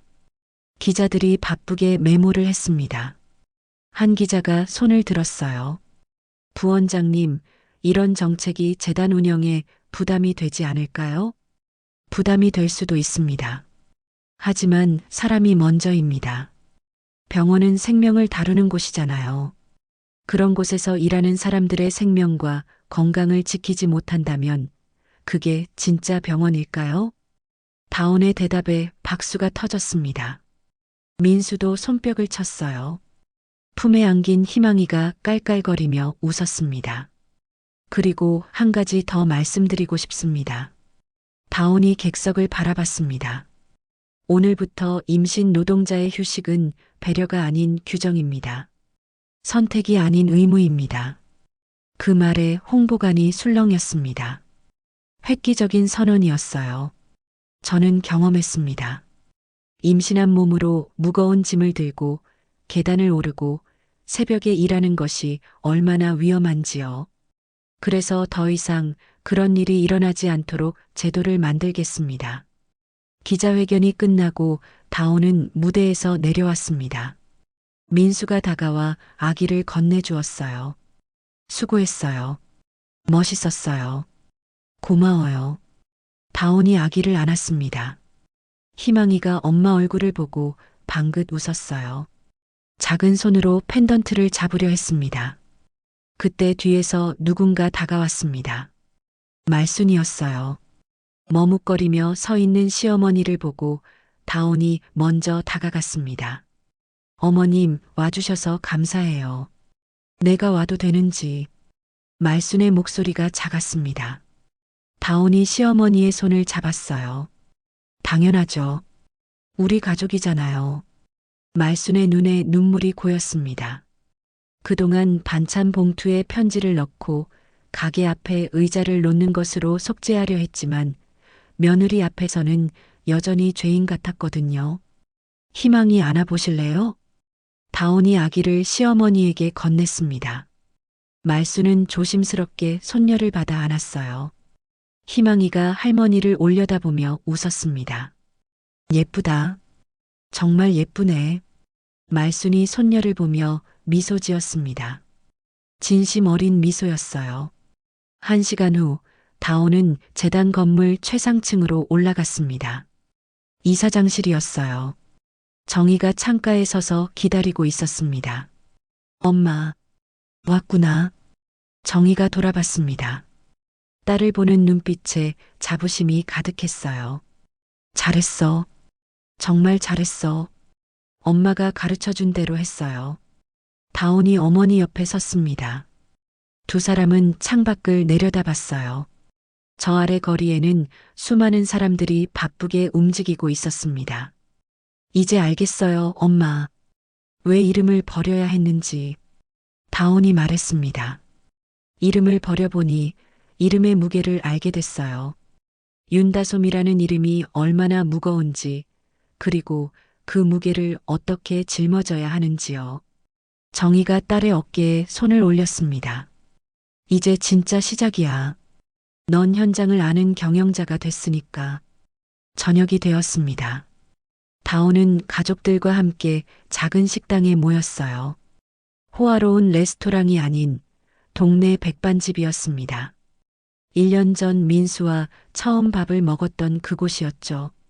여기가 우리 처음 만난 곳 맞죠? 민수가 물었습니다. 아니에요. 처음은 병원이었어요. 당신이 저를 도와줬잖아요. 맞다. 그때 당신 정말 당황한 표정이었는데 두 사람이 추억을 이야기하며 웃었습니다. 말순도 따라 웃었어요. 희망이는 유모차에서 새근새근 잠들어 있었습니다. 식사를 하며 다온은 생각했습니다. 1년 전의 자신과 지금의 자신이 얼마나 달라졌는지를요. 그때는 세상을 몰랐습니다. 유리창 너머로만 바라봤죠. 하지만 이제는 알았어요. 진짜 삶이 무엇인지, 사람들이 어떻게 살아가는지. 밤이 되어 집으로 돌아왔습니다. 이제는 반지하가 아닌 아파트였어요. 하지만 펜트하우스처럼 호화롭지는 않았습니다. 평범한 서민 아파트였죠. 다오는 그게 좋았어요. 아기를 재우고 다오는 베란다로 나갔습니다. 밤하늘에 별이 빛나고 있었어요. 민수가 따라 나왔습니다. 후회 안 해요? 1년 동안 고생한 거. 민수가 물었습니다. 전혀요. 오히려 감사해요. 다온이 대답했습니다. 임다운으로 살았던 시간이 저를 성장시켰어요. 진짜 사람이 되게 해줬죠. 민수가 다온을 안았습니다. 두 사람은 서로에게 기댔어요. 다음 날 아침 다온은 출근 준비를 했습니다. 정장을 입고 명찰을 달고 펜던트를 목에 걸었어요. 거울을 보니 윤다솜이 서 있었습니다. 하지만 1년 전에 윤다솜과는 달랐어요. 눈빛이 더 깊어졌고 표정이 더 단단해졌습니다. 재단 건물에 도착했습니다. 직원들이 인사했어요. 부원장님, 좋은 아침입니다. 네, 좋은 아침이에요. 다온이 밝게 인사했습니다. 엘리베이터에 올라 버튼을 눌렀어요. 최상층이 아닌 3층을 눌렀습니다. 하청업체 관리부서가 있는 곳이었죠. 오늘부터 현장 점검 나갑니다. 다온이 직원들에게 말했습니다. 계약직 근로자들이 어떤 환경에서 일하는지 직접 보고 개선점을 찾을 거예요. 직원들이 놀란 표정을 지었습니다. 부원장이 직접 현장에 나간다니요. 저는 현장을 압니다. 그곳에서 일해봤으니까요. 다온의 말에 직원들이 고개를 끄덕였습니다. 한편 시장에서 말수는 여전히 가게를 운영하고 있었습니다. 오늘도 의자는 가게 앞에 놓여 있었어요. 임신한 여성이 지나가다 앉아서 쉬었습니다. 감사합니다, 사장님. 천만에요. 편히 쉬다 가세요. 말순이 시원한 물을 건넸습니다. 작은 실천이었지만 매일 계속하고 있었어요. 병원에서는 민수가 새로운 프로젝트를 진행하고 있었습니다. 임산부 전용 휴게실 설계였어요. 넓고 편안한 공간, 누울 수 있는 침대, 아늑한 분위기. 모든 게 임산부를 위해 계획되었습니다. 이게 표준이 되었으면 좋겠어요. 민수가 도면을 보며 말했습니다. 세상은 조금씩 변하고 있었습니다. 한 사람의 경험이 제도가 되고 제도가 문화가 되어가고 있었어요. 물론 모든 게 한 번에 바뀌지는 않았습니다. 하지만 시작이 있었고 그것만으로도 의미가 있었죠. 다온은 자신의 이야기가 끝이 아니라 시작임을 알았습니다. 앞으로도 계속 싸워야 하고 변화를 만들어가야 했어요. 하지만 이제는 두렵지 않았습니다. 경험이 있었고 함께하는 사람들이 있었으니까요. 이름을 버려보니 이름의 무게를 알았습니다. 그리고 이제야 진짜 내 이름으로 삽니다.